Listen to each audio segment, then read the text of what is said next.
Will Smith का एक video बहुत वायरल हो रहा था 2023 में, वो नूडल्स खाते हुए, इतना खराब था। Man, we've come a long way.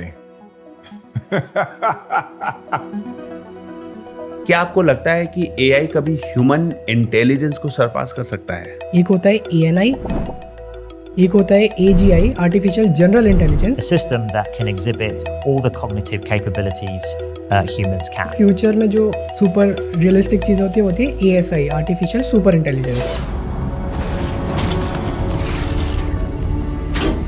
The machine has started learning how to behave. मैं किसी कंपनी को क्यों पैसे दूं? मैं बैठा आधे घंटे से 1 घंटा, इतना फाइन कोड लिख दिया मैंने क्लॉड के थ्रू। आपने तो 1 घंटे में पूरे सॉफ्टवेयर डेवलपर की टीम को पूरी बीट कर दिया। Definitely. तो इसका मतलब ये है कि आने वाले 4 सालों में सॉफ्टवेयर डेवलपर्स सर्वाइव नहीं कर पाएंगे।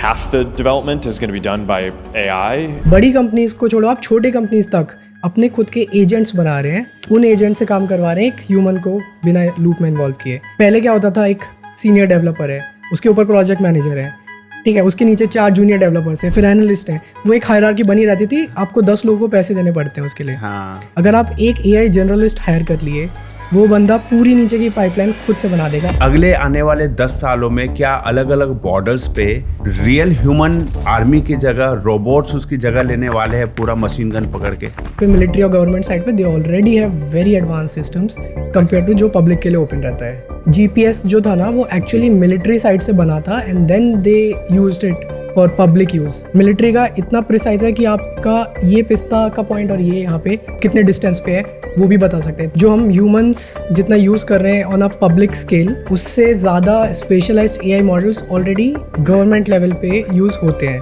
आप इंडिया का क्या फ्यूचर देख रहे हैं एआई और डेटा साइंस में? कोर चीज़ है उसका इंफ्रास्ट्रक्चर, GPU। उनमें हीटिंग बहुत होती है, तो उनको कूल करने के लिए चाहिए होता है पानी, fresh water. India is a peninsula जो ऐसे ट्रायंगल शेप में, हर पार्ट में आप देखोगे ओशन से कनेक्टेड है। इंडिया पे बहुत पानी है। अभी समिट में काफ़ी कंपनीज ने साइन अप किए हैं अपने इंफ्रास्ट्रक्चर सेटअप करने के। तो AI लेवल पे स्केल कर सकता है इंडिया, कंज्यूमर लेवल पे स्केल कर सकता है इंडिया, गवर्नमेंट लेवल पे स्केल कर ही रहा है। तो आई थिंक हर लेयर पे India is doing really well.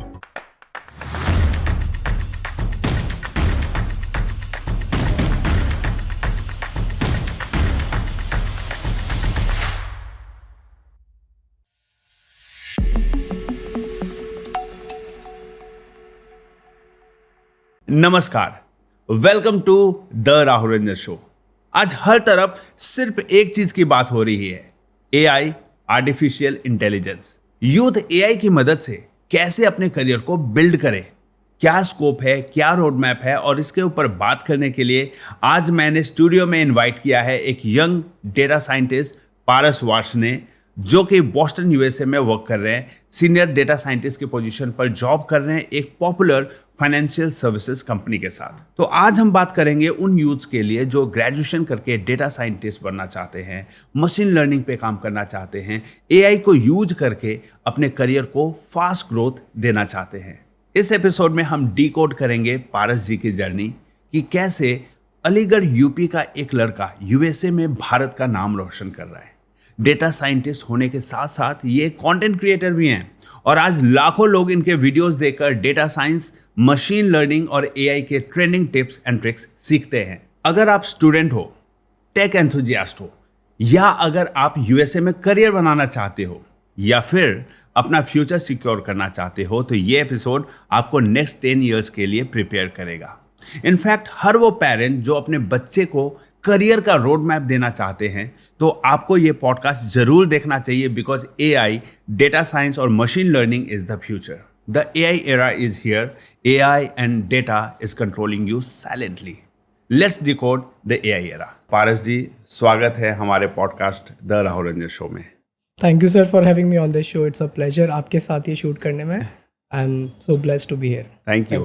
तो सबसे पहले तो ये बात करते हैं कि आप डेटा साइंटिस्ट बनने का ख्याल कब आया आपके मन में?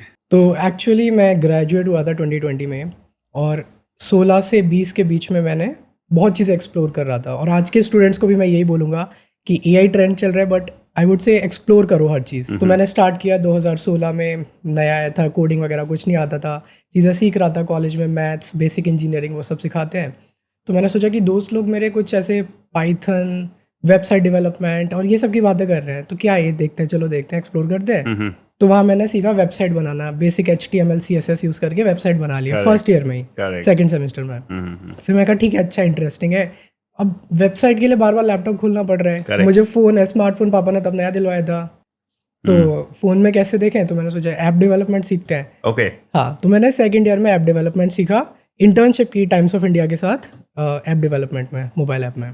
तो ये ग्रेजुएशन बीटेक कर रहे थे आप? बीटेक का। तो बीटेक करने के दौरान फर्स्ट ईयर में आपने वेब डेवलपमेंट सीखा और सेकंड ईयर में app development. Yes, beyond your academics, ये beyond. बाहर से आपके सिलेबस में नहीं था ये? डेफिनेटली ये सब चीज़ें कॉलेज में यूजुअली नहीं सिखाई जाती थी, अब कॉलेज भी अब अपस्किल कर रहे हैं, बट उस टाइम पे नहीं सिखा रहे थे। तो मैं खुद से सीखा, वेबसाइट्स रहते थे, बहुत लिमिटेड थे उस टाइम पे चीज़ें थी, बट कुछ पेड कोर्सेज किए, कुछ फ्री कोर्सेज किए, खुद से एक्सप्लोर कर करके ऐप्स बनाने सीख लिए। वहाँ पे इंटर्नशिप लग गई, इंटर्नशिप में फिर एक्सपीरियंस मिला इंडस्ट्री में ये चीज़ें कैसे हो रही हैं। क्योंकि आप एक छोटा ऐप खुद बना लोगे, मैंने बनाए थे कि ऐप बना के रास्ता नापो, उस ऐप में आप जितना चलोगे उतना आपको पैसे मिलेंगे, ये बस कॉन्सेप्ट था ऐप का। अरे वाह।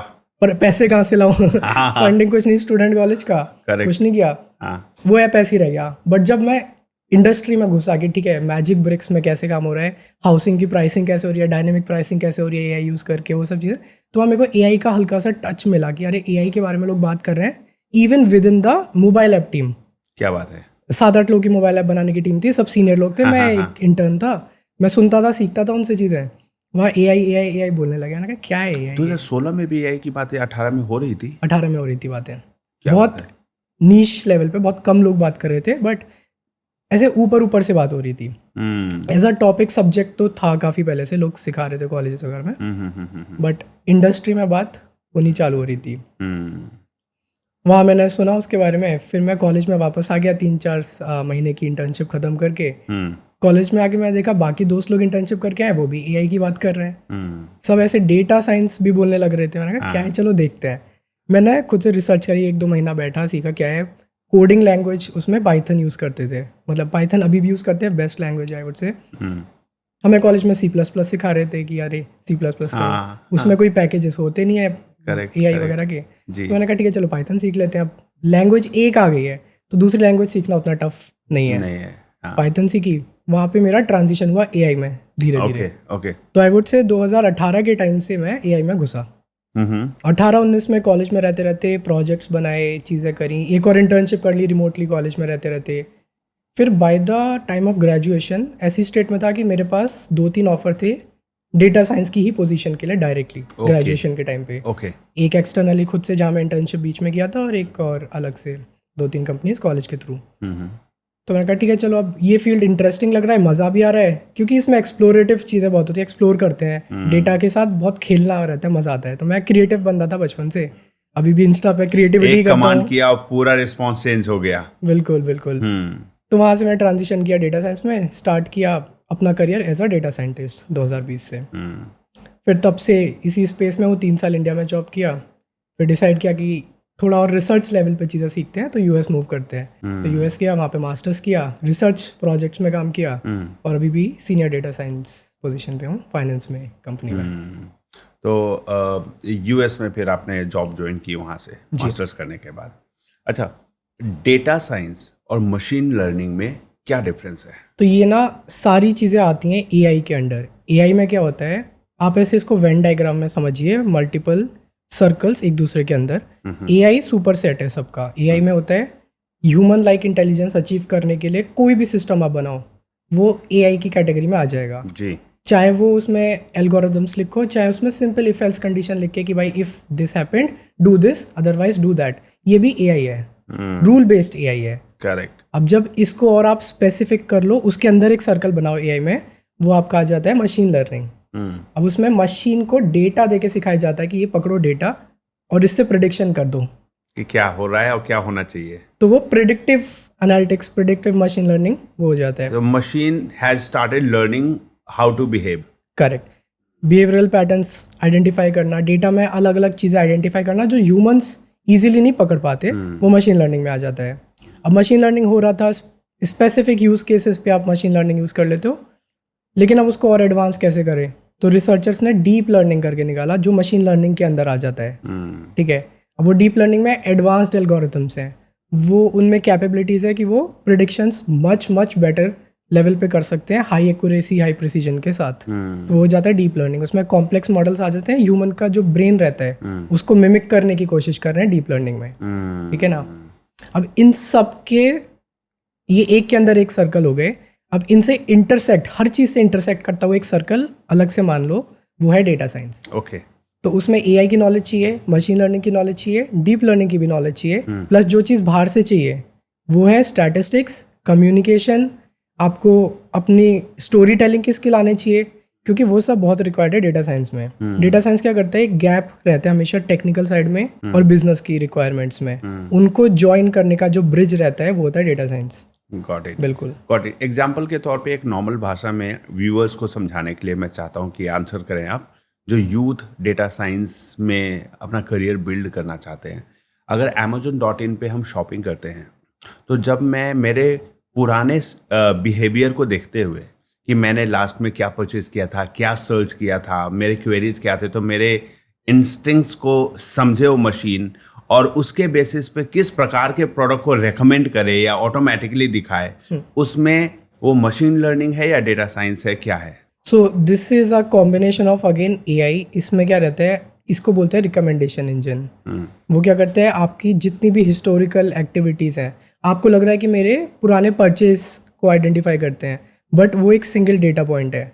ऐसे आपके और 500,000 अलग अलग डेटा पॉइंट्स हैं जिनको वो ट्रैक करते हैं। जैसे आप किस लोकेशन से देख रहे हो, आपके माउस का मूवमेंट्स क्या है, आप किस टाइम पे देख रहे हो, उसको भी रिकॉर्ड किया जा रहा है। हर mouse के चीज, movements को। एवरी सिंगल एक्टिविटी आप जो इंटरेक्ट कर रहे हो वो सब रिकॉर्ड किया जाता है, जिसकी आपने परमिशन दे रखी है। ओके, हाँ, अच्छा, इंटरेस्टिंग। माउस के मूवमेंट को भी रिकॉर्ड कर रहे हैं और Every उससे single- आपके माइंड को पढ़ रहे हैं कि कहाँ जा रहा है, क्योंकि माउस वहीं जाता है जहाँ आइज जाती है। बिल्कुल। इसमें साइकोलॉजिकल पार्ट बहुत आ जाता है। आजकल ये बड़ी कंपनीज जो है साइकोलॉजिकल साइंटिस्ट को बहुत ऐसे हायर कर रहे हैं, क्योंकि दिनों ह्यूमन को कहाँ रोकना है, कहाँ इंटरेक्शन आ रहा है, वो चीज़ पे ज़्यादा फोकस करें।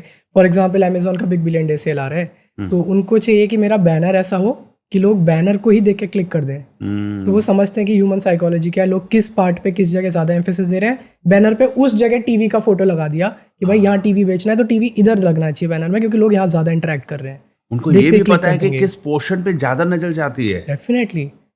This is whole design is not just design anymore. It's a mix of so much deep analytics happening in the back end. अच्छा, अमेजोन को एग्जाम्पल के तौर पे रखा है, तो इसमें एक और क्वेश्चन, डेटा साइंस का ये रोल होता है कि ये प्रेडिक्ट करना कि ओवरऑल पिछले 3 सालों के सेल्स हिस्ट्री को देखकर ये प्रेडिक्ट करना कि इस महीने से इस महीने के बीच में ये आइटम इस स्टेट में ज़्यादा डिमांड में रहता है, इस स्टेट में इस पीरियड में होता है, अभी ये मंथ चल रहा है तो इस राज्य में कौन से आइटम का डिमांड होने वाला है कि उसका फुलफिलमेंट सेंटर में पहले से प्रोडक्ट रख लो। तो वो भी क्या डेटा साइंस में आता है? ये सारी चीज़ें डेटा साइंस में आती हैं, और इस एग्जाम्पल को बोलते हैं डिमांड फोरकास्टिंग। इसमें आप पुरानी डिमांड के पैटर्न्स को आइडेंटिफाई करते हैं, लोकेशन बेस्ड जितने भी डेमोग्राफिक्स रहते हैं, हाँ, और उसके बेस पे आप फिर प्रिडिक्ट करते हैं कि फ्यूचर में आपको स्पेसिफिक टाइम पे स्पेसिफिक लोकेशन पे कितनी डिमांड आने वाली है, ताकि आप अपनी सप्लाई बैलेंस कर सको वहाँ पे उस हिसाब से। तो डिमांड सप्लाई का जो गेम है वो आप तो जानते होंगे किस तरह से चलता है। उसको बैलेंस करने के लिए कंपनीज पूरा डिमांड फोरकास्टिंग पे फोकस करते हैं, पूरा डेटा साइंस मशीन लर्निंग लगता है बैकएंड में। हिस्टोरिकल डेटा आइडेंटिफाई मतलब एनालाइज करते हैं और उसके बेस पे डिसीजंस लेते हैं। अच्छा, जो यूथ डेटा साइंटिस्ट के तौर पे करियर ऑप्ट करना चाहते हैं, उनके लिए क्या रिकमेंडेशन आपकी तरफ से, क्या फ्यूचर है, कब शुरू करना चाहिए सीखना? तो जैसे मैंने स्टार्ट किया, मैं कहता हूँ वैसे आप मत स्टार्ट करो, क्योंकि आज के टाइम पे फुल रोड मैप्स रेडी हैं, आपको पता है कि कब क्या कैसे करना है, सिस्टम बहुत स्ट्रीमलाइंड हो चुके हैं। तो अगर आपको क्लियर है कि भाई मुझे डेटा साइंस में ही घुसना है, ओके, तो फिर आप एक्सप्लोरेशन करना छोड़ो, आप एक फुल प्लान पकड़ो और उसको एग्जीक्यूट करना चालू कर दो। अब वो कैसे काम करना है मैं आपको थोड़ी सी चीज़ें बता देता हूँ ऊपर से। जैसे सबसे पहली चीज़ रहती है मैथमेटिक्स। कोई भी डेटा साइंस एमएल का बंदा है, मैथमेटिक्स बहुत कोर स्ट्रॉन्ग चाहिए होता है। अगर आपको मैथमेटिक्स नहीं आता तो आप मॉडल बना लोगे, लेकिन आप मॉडल के अंदर क्या चल रहा है वो चीज़ नहीं समझ पाओगे, उसमें छोटे माइनर ट्विक्स करके चीज़ें एडजस्ट करनी है, वो सब कुछ नहीं कर पाओगे। तो आप सिर्फ मॉडल बनाना मत फोकस करो, आप स्टैटिस्टिक्स, मैथमेटिक्स, प्रोबेबिलिटी, ये सारी चीज़ें स्टार्ट कर दो। तो पहला स्टेप हो जाएगा मैथ सीखना। कॉलेज में यूजुअली फर्स्ट ईयर में सिखा देते हैं मैथ्स। सेकंड चीज़ होती है आपकी लैंग्वेज। क्योंकि आपको मैथ्स आ गई, अब उस मैथमेटिकल नॉलेज को एक मॉडल बनाने में क्या चीज़ हेल्प करेगी, वो भी एक प्रोग्रामिंग लैंग्वेज। तो डेटा साइंस में आई वुड से 90% जगहों पे पाइथन यूज़ होता है। Python language as a student आप सबसे पहले पकड़ के सीख लो। ओके, बहुत ठीक है। स्कोप है इस लैंग्वेज बिल्कुल, में। Definitely scope is like exponential scope I would से, हम्म, अनटिल एंड अनलेस आप बहुत स्पेसिफिक रोल्स में जा रहे हो। जैसे कि वर्ल्ड की अभी जो बेस्ट कार मैन्युफैक्चरिंग कंपनी है Tesla, they use more specialised language called Rust, because car जब चल रही है बहुत हाई टाइम पे क्विक डिसीजन चाहिए। पाइथन थोड़ी स्लो लैंग्वेज होती है, तो C++, रस्ट ये सब यूज़ हो जाती हैं। They are much faster at taking decisions, okay, है ना। But Python is generally used everywhere in data science. तो सेकंड आप लैंग्वेज सीख लो। थर्ड आपको अब करना है मॉडलिंग सीखनी है, मशीन लर्निंग के मॉडल्स कैसे बनाने हैं। तो आपको एल्गोरिदम बनाने आने चाहिए, कस्टम मॉडल्स लिखने आने चाहिए।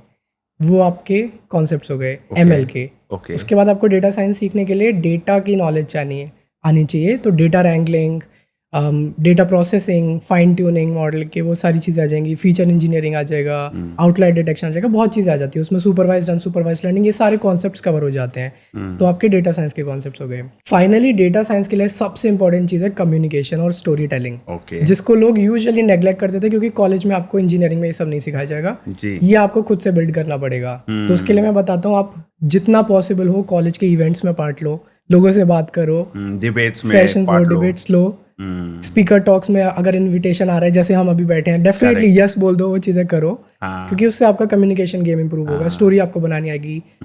आप एज अ टेक्निकल गाय सारी चीज़ें कर सकते हो, सब आता है आपको। जब तक आप वो चीज़ कम्युनिकेट नहीं करोगे ना बिजनेस स्टेक होल्डर्स के साथ कि ठीक है मैंने तुम्हारा ये डेटा लिया, ये सब करके ये डिसीजन जो मैं दे रहा हूँ इसके साथ स्टिक करो और बिजनेस तुम्हारा बेटर होगा, वो समझा नहीं पाओगे आप, तो फिर वो हाँ, काम नहीं करेगी। प्रेजेंटेशन अगर आप नहीं दे पा रहे तो हाउ विल यू कन्विंस? बिल्कुल, तो कम्युनिकेशन स्किल हो गया। तो ये सारी चीज़ें एक पाइपलाइन के फॉर्म में आप बेस्ट जगह से बेस्ट रिसोर्सेज उठा के सीख लो। I think as a college student ये ओके, चीज़ें हो और जाएगा। ये डेटा साइंटिस्ट के लिए एक इम्पोर्टेंट पार्ट होता है कि डेटा सर्वर पे स्टोर होता है कहाँ। उसके लिए आप, जैसे हम वेबसाइट बिल्ड करते हैं तो उसमें हम MySQL यूज़ करते हैं। आपका डेटाबेस किस प्रकार के प्रोग्राम में यूज़ होता है? तो अलग अलग कंपनीज अलग अलग तरह के डेटा स्टोर्स यूज़ करते हैं। जैसे अगर आप कोर AI के रैग मॉडल्स के बारे में अगर मैं बात करता हूँ, तो वो वेक्टर डेटाबेसेस यूज़ करते हैं, क्योंकि उसमें हर तरह के डेटा को एक जगह रखना है। बहुत ज़्यादा डेटा हो जाएगा तो उसको आप फैच नहीं कर पाओगे, बहुत टाइम लगेगा फैच करने पे, रियल टाइम में डिसीजन नहीं दे पाओगे। तो आप क्या करते हो, डेटा को ब्रेक डाउन करके छोटे छोटे चंक्स में इंडेक्स करके स्टोर कर देते हो कि भाई अच्छा। छोटा सा एक चंक है, ये इस पॉइंट पे आपको मिल जाएगा, दूसरा चंक है वो इस पॉइंट पे मिल जाएगा।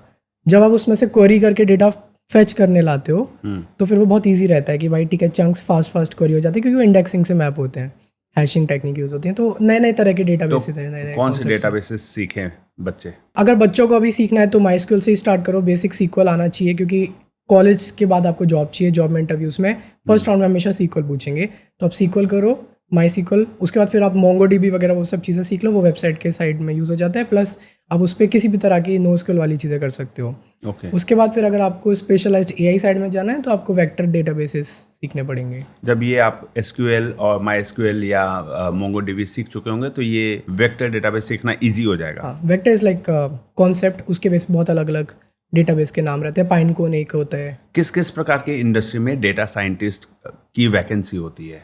सो डेटा साइंस ना डोमेन स्पेसिफिक होते हैं। जैसे हमारे केस में होता है फ्रॉड स्पेसिफिक डेटा साइंटिस्ट, तो फ्रॉड इंटेलिजेंस आना चाहिए, आपको डोमेन का नॉलेज होना चाहिए। अगर आप हेल्थ केयर में जाते हो तो हेल्थ केयर में जो डेटा साइंटिस्ट होते हैं टाइटल वही रहेगा डेटा साइंटिस्ट, बट उनको एक्सपेक्ट करते हैं कि हेल्थ केयर में जिस स्पेसिफिक फील्ड में आप काम कर रहे हैं, फॉर एग्जांपल ड्रग डिस्कवरी में, तो उनको उस ड्रग से रिलेटेड नॉलेज हो, मॉलिकुलर बायोलॉजी की नॉलेज हो, वो सारी चीज़ें डोमेन एक्सपर्टीज एक्सपेक्ट करते हैं।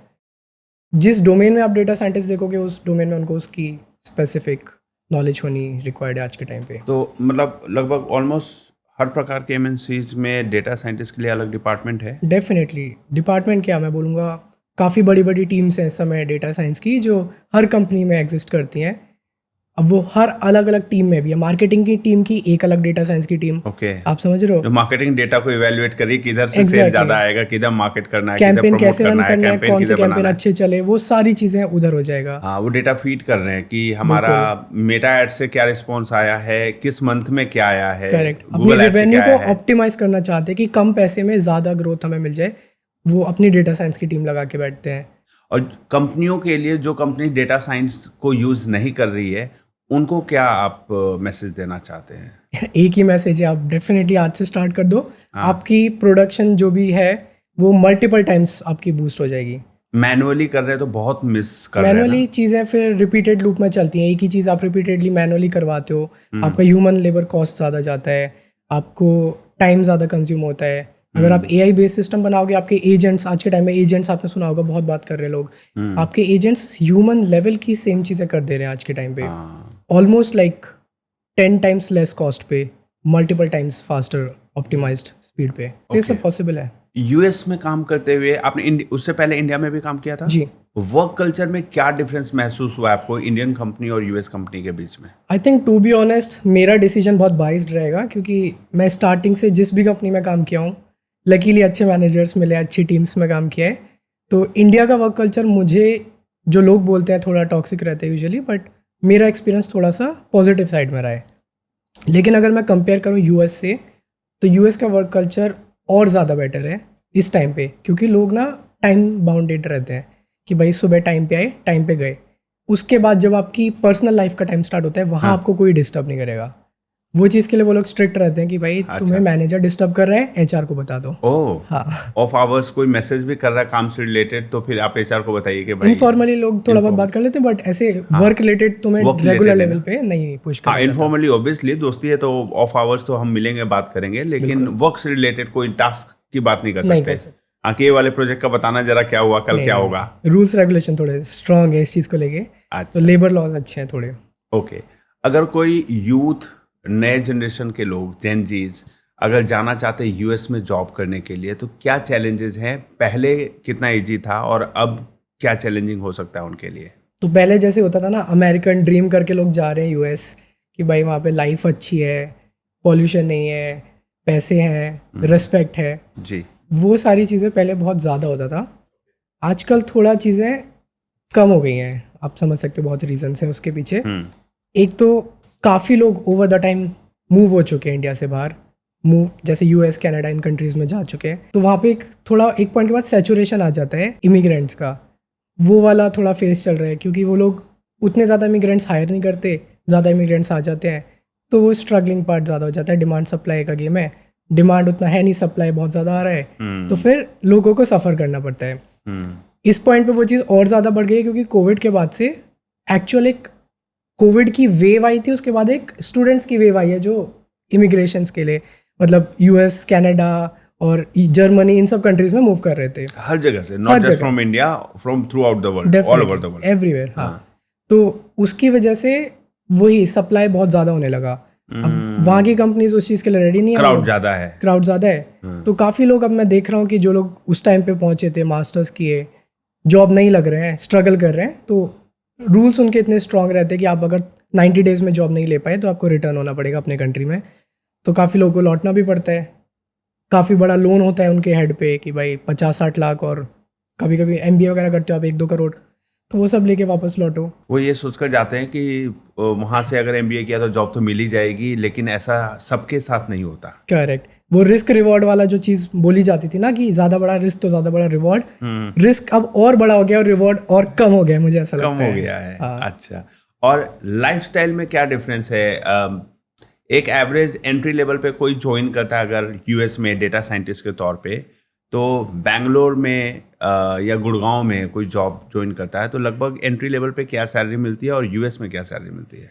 तो अगर आप सैलरी वाइज कंपेयर करो, मैं अपने फील्ड का बताता हूँ। जैसे फॉर एग्जांपल डेटा साइंस में एक जूनियर डेटा साइंटिस्ट कोई एंटर करता है US में, यूजुअली आपको मिल जाएगा $70,000 to $80,000, which is like annually और मंथली? एनुअली। हाँ, ओके, बहुत बड़ा अमाउंट लगा मुझे। एनुअली तो मैं 6,000 अ मंथ इन डॉलर्स, है ना? तो हो गया लगभग 5.5 लाख रुपए। बिल्कुल। ठीक है, और यहाँ उस पे टैक्स कटेगा, तो आप सोच लो 3 के आसपास आपको हाथ में मिल जाएगा, 3-4 के आसपास। ओके, इतना टैक्स है? 3-4 के आसपास, 35% टैक्स है, 30 के आसपास मान लीजिए ऑन एन एवरेज। मतलब इंडिया जैसा ही टैक्स है, इंडिया में भी 30% है। हाँ, क्योंकि वहाँ पे स्टेट का अलग टैक्स रहता है, फेडरल का एक अलग टैक्स रहता है, वो पूरा सिस्टम है। तो दोनों मिला के 30% के अप्रोक्सीमेटली। आप किस ब्रैकेट में फॉल कर रहे हो उस हिसाब से हो जाता है। ओके, तो वो चीज़ें आपको रफली 3-4 लाख स्टार्टिंग में मिल बचेंगे। जाएगा।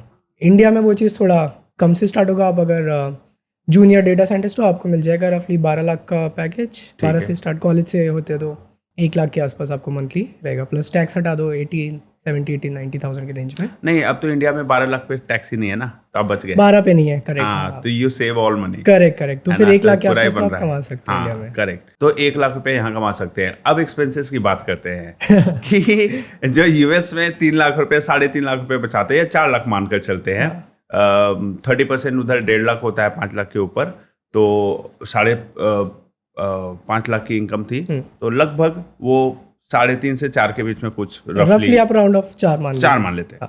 तो 4 लाख रुपया वो कमा रहा है, और इंडिया में 1 लाख रुपया उसका फ्रेंड कमा रहा है जो यूएस में नहीं इंडिया में जॉब कर रहा है। बिल्कुल। उसके खर्चे कितने हैं यूएस में? तो यूएस में रेंट सबसे बड़ा एक्सपेंस है आई वुड से, स्पेशली सिटीज़ लाइक, जैसे मैं बॉस्टन में रहता हूँ, बॉस्टन का rent is like sky rocket, one of the highest in entire US. तो हम लोग का रेंट रफली, ऐसे आप 2 BHK अगर ले रहे हैं तो 2 BHK का आपका रेंट रहेगा $4,000, 3 से 4,000 के बीच में। हाँ लगभग 90 रुपए का है, तो 3,60,000। हाँ 2 तो BHK। बचाएगा कि वो इतना रेंट कैसे दे सकते? Correct. तो क्या फिर 2-4 दोस्त मिलके साथ में रहते हैं? यूजुअली लोग ऐसा करते हैं, अर्ली करियर में लोग साथ में रह लेते हैं, शेयरिंग में रह लेते हैं, ताकि उनका थोड़ा कॉस्ट बच जाए। इंडिया में आप काफ़ी अच्छा घर खुद से अकेले ले सकते हो। मतलब उस वो time पे। परिवार नहीं बसा सकता नहीं सैलरी पे, 4,000 4.5 लाख की सैलरी पे। नहीं बिल्कुल नहीं, नहीं वो तो ना? बहुत टफ हो जाएगा। फिर आप गाड़ी भी नहीं ले सकते, क्योंकि वहाँ पे बाइक वगैरह नहीं चलते। आपको कार लेना इज लाइक बाइक नहीं चलती? नेसेसिटी। बाइक नहीं बाइक्स यूजुअली नहीं चलते। ले तो सकते हैं। ले सकते हैं, फिर वो लग्जरी में काउंट होते हैं। वहाँ की बाइक्स और कार की कॉस्ट प्रेटी मच सेम है, और वो लग्जरी बाइक्स हार्ले डेविडसन वगैरह वो लेवल की बाइक होती है। आपको हीरो होंडा वगैरह टाइप नहीं मिलेगी वहाँ। अच्छा, ओह माय गॉड। तो रेंट इतना चला गया, तो 4.5 लाख रुपए कमाने पे वो कितना बचा के कितना रहा है, मैं समझ नहीं पा रहा हूँ। रेंट चला गया, तो ये- 4 लोग भी रहते हैं, तो लगभग 1.25 लाख का एक कॉन्ट्रीब्यूशन चला गया। हाँ, तो फिर आप या तो लोग थोड़ा सिटी से बाहर रहते हैं, पब्लिक ट्रांसपोर्ट्स अच्छे रहते हैं यूजुअली, तो पब्लिक ट्रांसपोर्ट ले लेते हैं, या तो गाड़ी अफोर्ड कर सकते हैं, गाड़ी ले लेते हैं। और सिटी से बाहर जितना आप निकलोगे उतना रेंट एकदम कम हो जाएगा। आपको 2500, 2600, कितने किलोमीटर 3000 तक में, लगभग 10 किलोमीटर के आसपास आप बाहर निकलो बस हाँ, सब पब्लिक ट्रांसपोर्ट से कनेक्टेड है, बड़ी बड़ी। 10 किलोमीटर तो बहुत ज़्यादा नहीं हुआ, 10 हाँ, मिनट का रास्ता भी नहीं कोर हुआ। सिटी से आप बाहर निकल जाओ बस। मेन सिटी का रेंट बहुत हाई रहता है। अच्छा, तो आप कह रहे हैं एक सिटी का रेडियस कितना बड़ा होता है? 10 किलोमीटर के अंदर में ही होता आई है। वुड से हाँ, रफली। दिल्ली इतना बड़ा नहीं है, बॉस्टन। दिल्ली से तो छोटा है। हाँ, क्योंकि दिल्ली दिल्ली से तो तो छोटा है। 100 से दिल्ली काफी 40 किलोमीटर के रेडियस पे चीजें उसको हैं। आप 20-25 आई थिंक मान लो। तो लगभग मैं समराइज करूं तो वो 1.5-2 लाख महीने का बचा लेगा अगर बेसिक लाइफ जी रहा है तो। बिल्कुल मिनिमम बेस जॉब पे स्टार्ट कर रहे हैं। जितना आप लेवल अप करते जाते हो, पे आपका बढ़ता जाएगा, रेंट ऑब्वियसली उतना नहीं बढ़ेगा, तो आपकी लाइफस्टाइल बेटर ऑब्वियसली होगी। पर जो बिल्कुल बेस में बेयर मिनिमम है 60-70-80 हज़ार डॉलर की रेंज में लोग 1-1.5 लाख बचा लेते हैं। और एनुअल इंक्रीमेंट कितना मिल जाता है वहाँ पे? तो इंडिया के कंपैरेटिवली बहुत लो है। इंडिया में आप देखो जॉब्स में कितना 9-10% ईजिली मिल जाता है लोगों को। वहाँ 3-4 के बाद मैनेजर बोलने लगेगा कि भाई अब हो गया हमसे। अच्छा, 3-4% से ज्यादा नहीं। 4 के ऊपर रेयरली बढ़ता है। ओके, ऐसा भी किसी के साथ होता है कि एनुअल इंक्रीमेंट नहीं देंगे कि परफॉर्मेंस ठीक है, एवरेज है, अभी इसी पे करना है करो, नहीं तो रहने दो? कंपनी टू कंपनी डिपेंड करती है वो चीज़ें। पॉसिबल है, सुनने को मिलता है। Definitely possible. दोस्तों में कभी पता चला कि यार इस साल मेरा इंक्रीमेंट नहीं हुआ? अभी तक तो मैंने लकीली नहीं सुना है ऐसा, फॉर्चुनेटली फ्रंट ग्रुप में, बट लेकिन ये बोलते हैं कि हो जाता 3-4% ही हुआ हाँ इंक्रीमेंट। 1-2% भी होता है लोगों का, ना के बराबर ही है 1-2% वो। भी। हाँ। ओके, फिर वो अगर परफॉर्मेंस अच्छा नहीं है तो बोनस वाला कंपोनेंट अलग रहता है, बोनस में से चीज़ें हैं। तो क्या यूएस की कंपनीज इंडियन यूनिवर्सिटी से प्लेसमेंट ड्राइव करके ले जाते हैं बच्चों को, यूथ को, या they apply to US companies? अगर आप इंडिया से यहाँ से ग्रेजुएट होके यूएस में डायरेक्ट जॉब देख रहे हो तो वो बहुत ही टफ रहता है, क्योंकि डायरेक्टली वो लोग ऑफशोर हायर नहीं करते अपने कंट्री के बाहर से। वो लोग हायर करते हैं अपनी कंट्रीज़ में ही जो लोग ग्रेजुएटेड हैं, भले ही आप इमिग्रेंट हो या उनके सिटीज़न हो, वो लोग वहीं प्रेफर करते हैं, क्योंकि उनको चाहिए ऑन कैंपस आके लोग काम करें उनके ऑफिसेस में। वीज़ा के बहुत रेस्ट्रिक्शंस रहते हैं, वो चीज़ें। वो लोड नहीं लेना चाहते वो कि लोड नहीं तुम्हें लेना लाने का, सेटल करने का हम टेंशन नहीं लेंगे। और इस टाइम पे तो आप देख सकते हो वीज़ास में कितने रेगुलेशंस लगे पड़े जी। हैं। उनकी वजह से भी लोग थोड़ा कंपनीज की साइड से they don't prefer getting people from other countries directly. ये प्रोसेस है, बट ऑब्वियसली इंडियंस चाहते हैं तो they find a way, they somehow think of doing masters. आजकल स्टूडेंट्स में बहुत क्रेज़ है कि मास्टर्स करेंगे यूएस जाके, क्योंकि जॉब चाहिए। विजन रहता है कि भाई जॉब के पर्सपेक्टिव से मास्टर्स करनी पड़ रही है। ये नहीं है कि मास्टर्स में क्या सीखेंगे, नहीं, ये सब नहीं सोचते। हाँ, वहां से मास्टर्स करो ताकि जॉब जॉब लेना लगे, इजी तो हो। वो एक ऐसे पाइपलाइन बना के चलते हैं स्टूडेंट्स, जो कि एक्चुअल उनकी लर्निंग के लिए हेल्पफुल नहीं है, बट उनको ऐसा लगता है कि भाई जॉब लग जाएगी, हम सेटल हो जाएंगे। उस पर्सपेक्टिव से निकलते हैं यहाँ से। और जो वही कि- आपने बताया कि 1-1 करोड़ तक का लोन ले लेते हैं बिल्कुल, लोग, बिल्कुल। और जॉब नहीं मिली तो फिर वो लोन बड़ा लेके return सेटबैक होना। हो जाता है उनके लिए। Yes. अच्छा, तो प्लेसमेंट जैसे वहाँ पे आप बता रहे हैं, अभी जैसे कोई जॉब कर रहा है, बढ़िया जॉब कर रहा है, दोस्तों के साथ रह रहा है, उसकी शादी हो जाती है, तो उसके पार्टनर्स को जाना है यूएस उनके साथ रहने के लिए। अगर वो जॉब नहीं कर रहे हैं तो कितना ईजी है? अगर पार्टनर्स जॉब नहीं कर रहे हैं तो उनको स्पाउस वीज़ा पे ऑब्वियसली जाना पड़ेगा, क्योंकि वो डिपेंडेंट बन के जाएंगे अपने पार्टनर के जो ऑलरेडी जॉब कर रहे हैं। अब उस वीज़ा के लिए अलग प्रोसेसिंग रहता है, डेट्स मिल वगैरह जाता है लेना आराम पड़ता से है। फौज visa? It depends on so many factors. बहुत सारी चीज़ों को एनालाइज करते हैं आपकी, तब जाके वो डिसीजन देते हैं। क्या चांसेस हैं कि वीजा रिजेक्ट हो सकता है? डेफिनेटली होता है। मैंने खुद अपनी पर्सनल लाइफ में देखा है लोगों का होते हुए, जो अच्छा। हस्बैंड अच्छे से वहाँ सब सेटल्ड है, एंड देन वाइफ ने अप्लाई किया, चीज़ें नहीं हुई, रिजेक्ट हो गया for no reason, they don't know. So सब पॉसिबल है। इस टाइम पे थोड़ा चीज़ें वीज़ा साइड से थोड़ी कॉम्प्लिकेटेड हो रखी हैं मार्केट में। तो अगर आपका क्लियर गोल नहीं है कि आपको यूएस जाके क्या करना है मास्टर्स करके, जॉब के लिए उतना श्योर नहीं हो, तो आई वुड से अभी इंडिया में काफ़ी अच्छा बूम हो रहा है। इंडिया में स्टिक करना चाहिए स्टूडेंट्स को, अनटिल एंड अनलेस उनका गोल ये है कि मुझे ग्लोबल एक्सपोजर लेके वापस आना है। अगर वापस आने का आपका पर्सपेक्टिव नहीं है, रुकना है, तो पाइपलाइन थोड़ी डिफिकल्ट हो सकती है आपकी, जो पहले होती थी उसके कंपैरेटिवली। तो आपका कहने का ये मतलब है कि जो यूथ यूएस जाके 3-4 साल के एक्सपीरियंस लेके और वापस आते हैं इंडिया, तो उनके लिए एक अच्छा ये मेथड हो सकता है ग्रोथ के लिए? डेफिनेटली, क्योंकि लोग क्या करते हैं ना, रिसर्च के लिए जाते हैं। वो रिसर्च आज के टाइम पे इंडिया में अब अच्छा हो रहा है रिसर्च इंस्टीट्यूट्स में। वो एक्सपोजर शायद यहाँ नहीं मिलेगा जो वो वहाँ मिल चीज़, सकता है। हाँ करेक्ट। वहाँ पे ग्लोबली नोन प्रोफेसर्स के साथ आप प्रोजेक्ट करोगे, आपको वहाँ पे रिसोर्सेज बहुत ज़्यादा मिल जाएंगे, है ना। वहाँ पे आपको अगर मान लो फॉर एग्जांपल कोई पीएचडी करने जा रहा है, तो आपको इंडिया में उतना स्टाइपेंड नहीं मिलेगा, उतना आपके रिसर्च की वैल्यू नहीं होगी, उतना इजीली पेपर पब्लिश नहीं होंगे, वो सारी चीज़ें आपकी वहाँ हो जाएंगी। तो ये एक पॉजिटिव साइड है। अगर आप रिसर्च करके सोच रहे हो कि हाँ मैं सीख के वापस आना चाहता हूँ, then it's a great opportunity. अगर आप पे पैसे हैं और आपको सीख के वापस आना है, ये नहीं सोचना कि वो पैसे को रीपे कैसे करना है या जॉब कैसे करनी है, तो आप I think it's a good idea. But अगर आपका गोल ही वही है कि भाई मुझे बाहर जाके सिर्फ जॉब करनी है, वो ड्रीम देख के जा रहे हो, तो आई थिंक थोड़ा प्लान को स्ट्रक्चर करो, देखो, रियलिटी चेक लो, and then take a decision.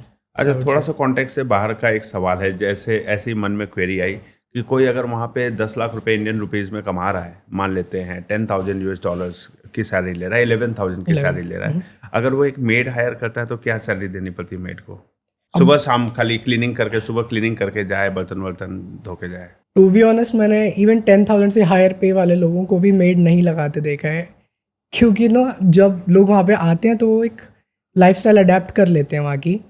लोगों को आदत पड़ जाती है। अब मुझे खुद कुकिंग करने की आदत पड़ गई है, मुझे बिल्कुल पसंद नहीं है खाना बनाना, बट करना पड़ता है, चीज़ें सीखनी पड़ती हैं। हाँ, एक पॉइंट के बाद आप देखोगे कि चलो ठीक है, पैसा भी आ गया, अब मेड लगा लेते हैं, तो मेड बहुत एक्सपेंसिव है, उनके अलग नखरे हैं, उनके अलग चीज़ें हैं, उनका टाइमलाइन फिक्स रहता है कि भाई पर आवर आपको पे करना पड़ेगा, ओके, है ना। उनकी काम देना अवेलेबिलिटी देते है, जाओ, मेरा मीटर चालू है, मेरा मीटर चालू है, कोई टेंशन नहीं है मुझे, यहाँ तो है ना, ये भी कर दो, ये भी कर ये दो। भी कर दो। आप बोलोगे झाड़ू नीचे नहीं लगाई सही से, वहाँ वो नखरे नहीं झेलेंगे वो लोग वहाँ पे। नहीं। हाँ, लगभग क्या पे करना पड़ता है एक मेड को मंथली, अगर वो 1 आवर पर डे वर्क करे आपके घर पे? तो 1 आवर पर डे तो आई थिंक 20-30 में मिनिमम स्टार्ट होता है, then I think it goes to रफली, आप एवरेज मान लो तो 40-50, अगर आप किसी भी $50 पर आवर पर आवर मान लो, तो यहाँ के हिसाब से लगभग 4500 रुपए पर डे, पर per day. Our, per hour. हाँ, पर आवर, मतलब एक दिन एक में दिन में 1 एक आवर घंटा किया अगर किया तो मेरा तो एक दिन का खर्चा हो गया 4,500 रुपए।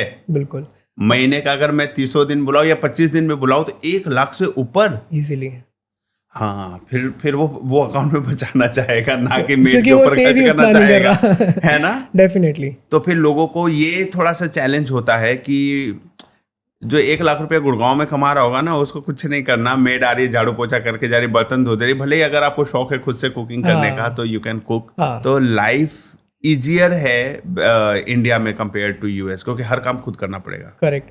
इन जनरल आप लाइफस्टाइल देखो तो कुछ चीज़ें वहाँ बेटर है, कुछ चीज़ें यहाँ बेटर है। जैसे वहाँ पॉल्यूशन बिल्कुल नहीं है, ट्रैफिक वाला इशू आपको ज़्यादा आएगा नहीं अनटिल अनलेस आप बहुत कोर सिटी में रह रहे हो। बाहर ड्राइविंग बहुत ईजी है, रूल्स बहुत अच्छे हैं, है ना, सेफ्टी अच्छी है, पुलिस वगैरह वो सब अच्छा है, लेकिन हेल्थ केयर थोड़ा गड़बड़ है। गड़बड़। हाँ, मतलब हेल्थ केयर के लिए हॉस्पिटल्स वगैरह कार्ड वार्ड तो बना होगा, इंश्योरेंस वो सब रहता है, इंश्योरेंस वगैरह कंपलसरी है, बट डॉक्टर्स की थोड़ी कमी है इस समय वहाँ पे। तो आप इमरजेंसी में भी हॉस्पिटल में जाके बैठे रहोगे, खून निकल रहा होगा, लेकिन डॉक्टर नहीं है तो आपको कुछ नहीं कर सकते, वो लोग वेट ही करना पड़ेगा। अमेरिका का तो इतना नाम सुना है, इंफ्रास्ट्रक्चर एंड एवरीथिंग, तो हॉस्पिटल्स में इमरजेंसी में डॉक्टर्स बिजी है, मतलब कम है, स्ट्रेंथ बहुत कम है। Quality of health care is good, जो डॉक्टर्स हैं वो बहुत अच्छा आपको डायग्नोस करेंगे, सब चीज़ अच्छी है, हाँ, लेकिन कम है। वॉल्यूम बहुत कम है उन डॉक्टर्स का। तो वो चीज़ है।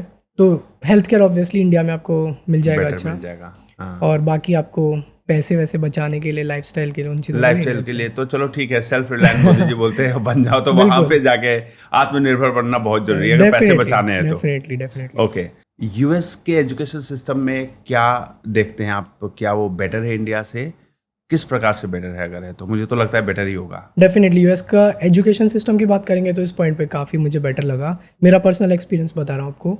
स्टूडेंट क्या करता है ना, बैचलर्स में चीज़ें सीखता है, आई थिंक बैचलर्स में इक्वल सही है, वहाँ पे भी वही एक्सपोजर है, यहाँ भी वही एक्सपोजर है। अब जितना आप स्पेशलाइज्ड नॉलेज लेने जाओगे उस साइड थोड़ा मुझे बेटर लगता है, क्योंकि वहाँ पे ना आपको आपके रिसर्च की वैल्यू होती है, आपको नई चीज़ें सिखाई जाती हैं, आप उन लोगों के साथ काम करते हो जो उस फील्ड के एक्सपर्ट हैं। जैसे फॉर एग्जांपल मेरी यूनिवर्सिटी में एक प्रोफेसर थे, उन्होंने ओपन एआई के टॉप टीम के साथ काम किया हुआ था, बट वो लेक्चर लेने आते थे बस खाली। क्या बात है ना। ऐसे एक प्रोफेसर थे, उन्होंने उबर वगैरह में काम किया हुआ था। You get to work with people who are very smart, very knowledgeable. तो होता क्या है, आप जब उन लोगों को उनको देखते हो, उनका पर्सपेक्टिव समझते हो, उनकी रिसर्च पढ़ते हो, उनका माइंडसेट ही अलग होता है, तो आप भी अडेप्ट करने लगते हो वो माइंडसेट धीरे धीरे, हाँ। है ना। तो आपकी knowledge is not just bookish knowledge, book आप यहाँ भी खरीद सकते हो, वहाँ भी सेम बुक मिलती हैं, बट आपका जो एक्सपोजर रहता है लोगों के साथ नेटवर्क में, वो सब।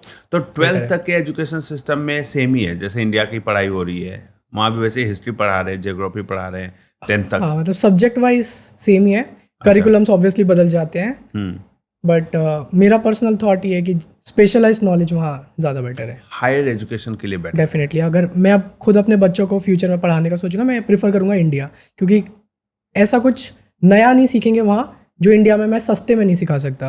वहाँ की एजुकेशन बहुत एक्सपेंसिव रहेगी हर लेवल पे, जबकि इंडिया में वो चीज़ मैं बहुत कम प्राइस में अच्छे से सिखा तो सकता हूँ। आप जब वहाँ टैक्स पेयर हैं तो आपको free education, free health care का तो फैसिलिटी मिलता होगा ना? यूएस में वो सिस्टम नहीं है, फ्री नहीं है। बड़ा सुना है वहाँ का हेल्थ केयर एजुकेशन गवर्नमेंट बहुत अच्छी फैसिलिटी दे के रखती है। नहीं, प्राइवेट वो फिर आपने अलग कंट्रीज का सुना होगा, जर्मनी वगैरह में वो चीज़। अच्छा, यूएस में फ्री नहीं है? फ्री नहीं है, सब कुछ प्राइवेट है। अच्छा, गवर्नमेंट भी है, बट लेकिन वो स्टैंडर्ड नहीं होगा, पैसा फिर देना पड़ता है सब चीज़ का, फ्री नहीं है कुछ, ओके। थोड़ा सब्सिडाइज रहता है गवर्नमेंट का, बट लेकिन फिर भी इंडिया से कई गुना ज़्यादा रहता ऑब्वियसली डेफिनेटली। आप इंडिया का क्या फ्यूचर देख रहे हैं एआई और डेटा साइंस में? आई थिंक बहुत इंटरेस्टिंग क्वेश्चन पूछा है आपने, क्योंकि अभी मैं रिसेंटली एआई समिट अटेंड किया था, भारत मंडपम में हुआ था। मैं एकदम शॉक था कि मैं जिस फेज में इंडिया को छोड़ के गया था 4 साल पहले, अभी इंडिया में इतने स्टार्टअप्स हैं जो फोकस कर रहे हैं एआई पे, अलग अलग डोमेन्स में। हेल्थ केयर में इतने अच्छे स्टार्टअप्स आ गए हैं, आप फाइनेंस के स्टार्टअप्स देख लो, आप ह्यूमन लाइफ को कैसे ईजी बना सकते हैं उसको सॉल्व करके एआई के थ्रू कैसे भी सॉल्व करना है, वो कंपनीज आ चुकी हैं। तो इंडिया का ग्रोथ इस स्पेस में आई थिंक बूम कर रहा है। ऊपर से ये हो गया स्टार्टअप लेवल पे, आप गवर्नेंस लेवल पे देखो, गवर्नमेंट फुल सपोर्ट कर रहा है। आप आज के दिन एक दिन में बैठ के अपनी कंपनी रजिस्टर कर सकते हो, अकाउंट खोल सकते हो, सब आपके लिए इजी कर दिया पूरा flow. Ease of doing business is better now, very very easy. हाँ, अभी बिजनेस करना बहुत आसान है, बनाना। आप पे पॉपुलेशन काफी है, मार्केट बहुत बड़ा है। मार्केट बहुत बड़ा है। आप जहां तक सोच सकते इंडिया हो, अपने में एक वर्ल्ड है, अलग ही डेफिनेटली वर्ल्ड। डेफिनेटली हाँ आप जहां तक सोचो उससे ज्यादा आपको लोग मिल जाएंगे आपका प्रोडक्ट यूज करने के लिए, बस आपको सही चीजें करनी रहनी है। Correct correct. और बहुत सारी प्रॉब्लम्स को सॉल्व करने के लिए टॉपिक्स भी बहुत है। डेफिनेटली। और अब इसको एआई के पर्सपेक्टिव से देखें ना, तो एआई का कोर चीज है उसका इंफ्रास्ट्रक्चर, जीपीयू है ना, वो सब रन करने के लिए चाहिए होती है बहुत पावर, और उनमें हीटिंग बहुत होती है, तो उनको Okay. कूल करने के लिए चाहिए होता है पानी, फ्रेश वाटर। राइट। और इंडिया इज अ पेनिनसुला जो ऐसे ट्रायंगल शेप में हर पार्ट में आप देखोगे ओशन से कनेक्टेड है। इंडिया पे बहुत हाँ। पानी है, अच्छा, पानी का इतना इंपॉर्टेंस है क्या बहुत IT में? इंपॉर्टेंस है। डेफिनेटली आप ये देख रहे हो जितने जीपीयू के सेंटर्स रहते हैं, डेटा सेंटर्स, वो हमेशा पानी के आसपास सोर्सेस पे रहते हैं। राइट, क्योंकि रनिंग वाटर पे चाहिए। रखते हैं वो ज्यादातर। डेफिनेटली रनिंग वाटर चाहिए, वो Yes, ठंडा करते रहे। correct. जैसे एक कार में रेगुलेटर चाहिए होता है, पानी डालो उसको ठंडा रखे इंजन को, वैसे ही मशीन के लिए भी है। एग्जैक्टली वैसे ही, बस वो डेटा सेंटर में अलग आइटम है, कार में अलग आइटम है, हीटिंग सेम है कॉन्सेप्ट। मुझे लगा कि चिलिंग सिस्टम लगा के, एसी वैसी लगा के एसी के लिए भी पानी लगता है, बट वो एसी से आपका रूम ठंडा होगा, जीपीयू लेवल पे बहुत हीट प्रोड्यूस होता है। अच्छा, उसको उसके लेवल बहुत पे जाके स्कोप है ठंडा फिर तो करना इंडिया पड़ेगा। में। पानी पानी है हमारे पास। अभी समिट में काफी कंपनीज ने साइन अप किए अपने इंफ्रास्ट्रक्चर सेटअप करने के, पूरा गवर्नमेंट के साथ। विजयवाड़ा में कुछ कुछ बड़े बड़े गूगल ने अपने प्रोजेक्ट्स लिए। करेक्ट। तो इंडिया में बहुत स्कोप है इस समय एआई में बूम लाने का। हाँ स्पेसिफिकली आप हर लेयर पे देखो ना, इंफ्रास्ट्रक्चर लेवल पे है। अब आप टेक लेवल पे देखो, India full of smart people.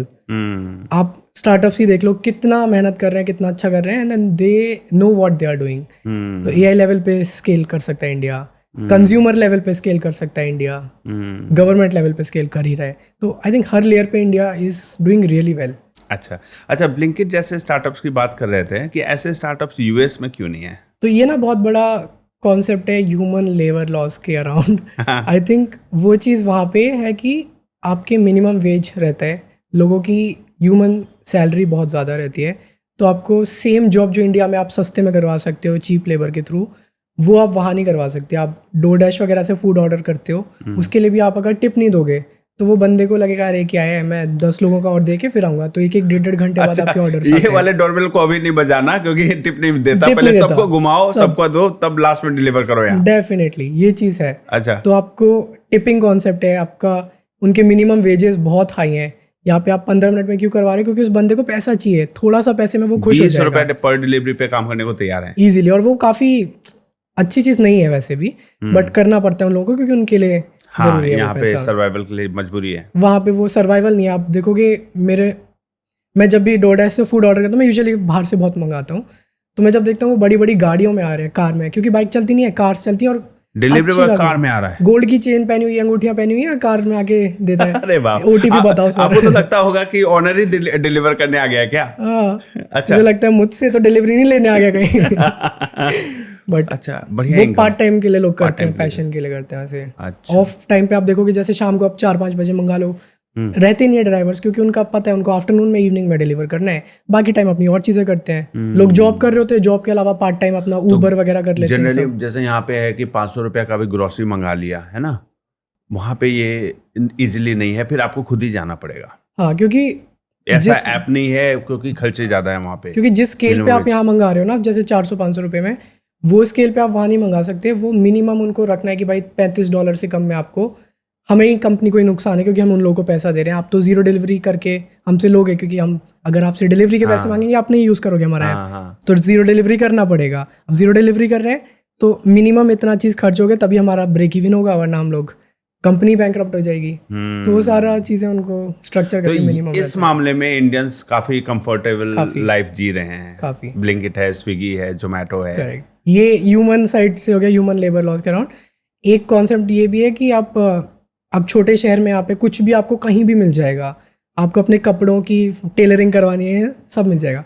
वहाँ आपको ढूंढने में बहुत मेहनत लगेगी क्योंकि वहाँ वो चीज़ें बनी बनाई मिल रही हैं, रेडीमेड हो रहा है। रेडीमेड ज्यादा है, हमारी पेयरिंग नहीं हो पाता हाँ, क्योंकि फिर वो ढूंढना मुश्किल है बड़े ढूंढना शहरों मुश्किल में। है। वहाँ पे आपको बार्बर के लिए अपॉइंटमेंट लेके जाना पड़ता है।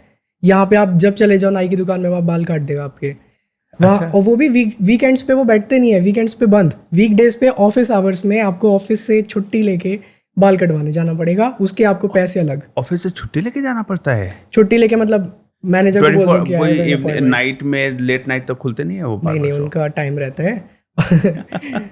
और वो चीज़ थोड़े वो अपना वो क्या रहता है ना कि वो लोग भी डिग्री करके वहाँ पे दुकान खोले हैं, बार्बर की भी डिग्री है। अच्छा without that they are not allowed to open shops. अच्छा, जैसे होटल मैनेजमेंट किया वही रेस्टोरेंट Correct. खोल सकता है। जिसने बाल कटाई का कोर्स किया, हेयर हाँ. कटिंग कोर्स करना होगा, मास्टर उसके क्लास लिए. जैसे करते हैं, जावेद हबीब से कर लिया या कहीं से कर लिया। ओके, तो वो होने के बाद आप वहाँ दुकान खोलोगे तो आपके ऑलरेडी वैल्यू बढ़ी हुई है मार्केट में। आपके वर्किंग आवर्स का स्केड्यूल रहेगा जो यूजुअली मंडे टू फ्राइडे रहता है, उसी टाइम पे वो खुले रहते हैं। तो या तो आप वर्क फ्रॉम होम करके थोड़ा टाइम लेके निकलो बाहर, या फिर आपको ऑफिस से छोड़ के निकलना पड़ेगा थोड़े टाइम के लिए। डॉक्टर अच्छा, जो इंडियंस वहाँ पे जैसे अगर मान लिया मास्टर्स किया और प्लेसमेंट नहीं हुआ, तो वो लोग सर्वाइवल के लिए कोई पार्ट टाइम जॉब ढूंढ लेते हैं, सर्वाइव के लिए मिल जाता है सर्वाइवल के लिए? अनटिल अनलेस आप रेगुलेशंस के अंदर जो जो चीज़ें अलाउड हैं उस स्केल में कर रहे हो मिल तो जाता है, कर काम सकते हो। Internship part-time? आप कर सकते हो, इंटर्नशिप से क्लॉक रुक जाते हैं लोगों के। हम्म, पर एज अ स्टूडेंट आपको ऑफ कैंपस जॉब करना अलाउड नहीं रहता है। आफ्टर स्टडीज जब प्लेसमेंट ड्यूरिंग नहीं मिला, studies, after studies, any time. After studies मतलब मतलब जब वो मास्टर्स कर लिया उसने, प्लेसमेंट नहीं हो रहा है, तो वो कहीं पार्ट टाइम जॉब ढूंढता है तो मिल जाता है उसको? तो वो आपको डोमेन में होना चाहिए, ये भी एक रेगुलेशन है। आप जैसे स्टेम में हो, साइंस टेक्नोलॉजी मैथ्स, हाँ, इंजीनियरिंग किया आपने साइंस मैथ में, हाँ, तो तो आप आपको उसी डोमेन रेस्टोरेंट में वेटर का काम नहीं कर सकते, अलाउड नहीं है। आपको मल्टीपल जॉब्स के लिए रेस्ट्रिक्शन है, वो भी अलाउड नहीं है। ऑफ डोमेन अलाउड नहीं है, बहुत चीज़ें रेस्ट्रिक्शन है। स्टार्टअप्स के अराउंड हमारे यहाँ तो बीएड करके लोग क्लर्क की भी वैकेंसी में फॉर्म भर देते हैं। हाँ, वो सब आप नहीं कर सकते। चपरासी का भी रोल के लिए फॉर्म भरते हैं, वहाँ नहीं कर सकते ना। नहीं। आपने जिस डोमेन में पढ़ाई की है, अब आपको इसी में काम ढूंढना है। इसीलिए लोग छोड़ के भी जाते हैं क्योंकि उनको और तरह के जॉब मिल सकते हैं, but they have to do the specific job. तो इसीलिए नहीं मिलता तो फिर लोग को जाना पड़ता है, तो वो थोड़ा इसीलिए सैचुरेशन आ जाता है उस स्पेस में। क्या आपके नॉन फ्रेंड्स में कुछ हैं लोग जो जिनको अच्छा एक्सपीरियंस हो गया, they came back to India and doing well? या I know a lot of people जो यूएस गए, चीज़ें सीखी, एक्सपोजर लिया, और उनका गोल ऐसा नहीं था कि मुझे वहीं सेटल होना है। They decided to move back. And आप एज अ पर्सन जब आप स्मार्ट हो, आप चीज़ें कर रहे हो अच्छा, तो आप कहीं पे भी रहो वर्ल्ड में, आई थिंक आप कर सकते हो। तो इंडिया के उन्होंने अपना कंपनी खोले, चीज़ें कर रहे हैं, अच्छा कर रहे हैं, काफ़ी बढ़िया ग्लोबल प्रोडक्ट्स बना रहे हैं अपने। आपके अकॉर्डिंग कौन से वो बेस्ट एआई टूल्स हैं जो लोग एवरीडे यूज में ला सकते हैं? तो एआई टूल्स इस समय मार्केट में बहुत हैं, और आई थिंक हम लोग ना ओवरलोड हो चुके हैं। हर रोज़ एक नया एआई टूल आ रहा है, हर रोज़ लोग बोलते हैं कि अरे ये टूल यूज़ करो, ये इसके लिए बेस्ट है, इससे आपका प्रॉम्प्ट बहुत अच्छा लिखना है वहाँ पे, ये है वो है, बहुत चीज़ें हैं, राइट।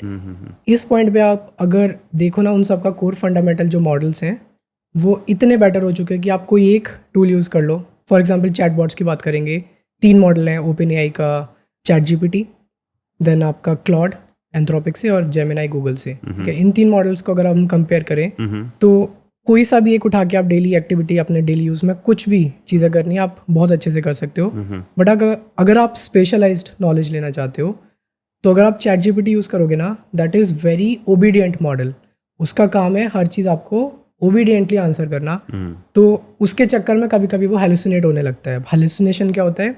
रियल फैक्ट उसको नहीं पता है, तो वो जनरेट कर देगा फेक इन्फॉर्मेशन। चैट जीपीटी, हाँ, मतलब हर मॉडल करता है, चैट जीपीटी थोड़ा ज़्यादा करता है क्योंकि वो अच्छा ओबीडियंट मॉडल है। और उसका फ़ायदा ये है कि जहाँ पे आपको फैक्ट्स और स्टैटिस्टिक्स रियल नहीं चाहिए, वहाँ जनरेशन बहुत अच्छा है, कॉम्प्रिहेंसिव आंसर देता है बहुत डिटेल में। तो आप अगर script writing, comprehensive writing, movie scripting और सब उस तरह की जो टेक्स्ट रिच वाली चीज़ें हैं, उन चीज़ के लिए chat GPT is the best.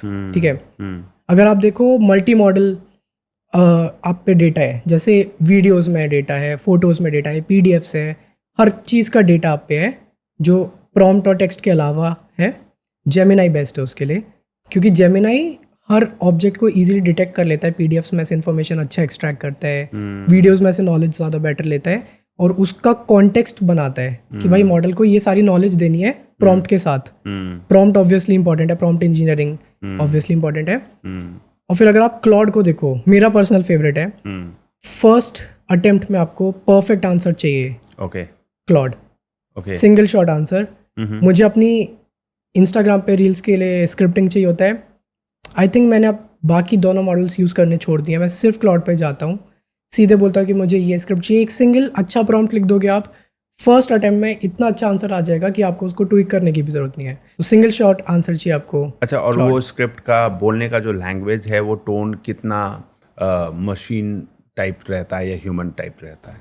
हाँ, तो ये जितने भी मॉडल्स हैं ना, इनका काम ये नहीं है कि वो ह्यूमन जैसा साउंड करें, उनका काम ये है कि वो वर्ड को प्रिडिक्ट करें, अगला वर्ड। तो ये सारे प्रिडिक्शन मॉडल्स हैं। एक वर्ड है, उसका अगला वर्ड प्रिडिक्ट करने की प्रोबेबिलिटी क्या है, वो उस हिसाब से काम करेंगे। जब ये 2 वर्ड लिया, इसका अगला तीसरे वर्ड की प्रोबेबिलिटी क्या है, उस हिसाब से वो जनरेट करते हैं। अब ऐसे सिस्टम्स बन चुके हैं जो डिटेक्ट कर लेते हैं कि भाई इस वर्ड की प्रोबेबिलिटी इसके बाद ज़्यादा है, तो ये मॉडल जनरेटेड टेक्स्ट है। अच्छा, आप समझ रहे हो? जैसे ये प्लेजरिज्म चेकर से रहते हैं कॉलेज में, एआई कंटेंट कैसे detect डिटेक्ट कर किया, लिया? तो उसी के बेसिस पे करते हैं कि उसी ह्यूमंस basis पे। ऐसे नहीं लिखते। ह्यूमंस ऐसे नहीं लिखते। ह्यूमंस ऐसे नहीं सोचेंगे कि इसकी प्रोबेबिलिटी क्या ही है।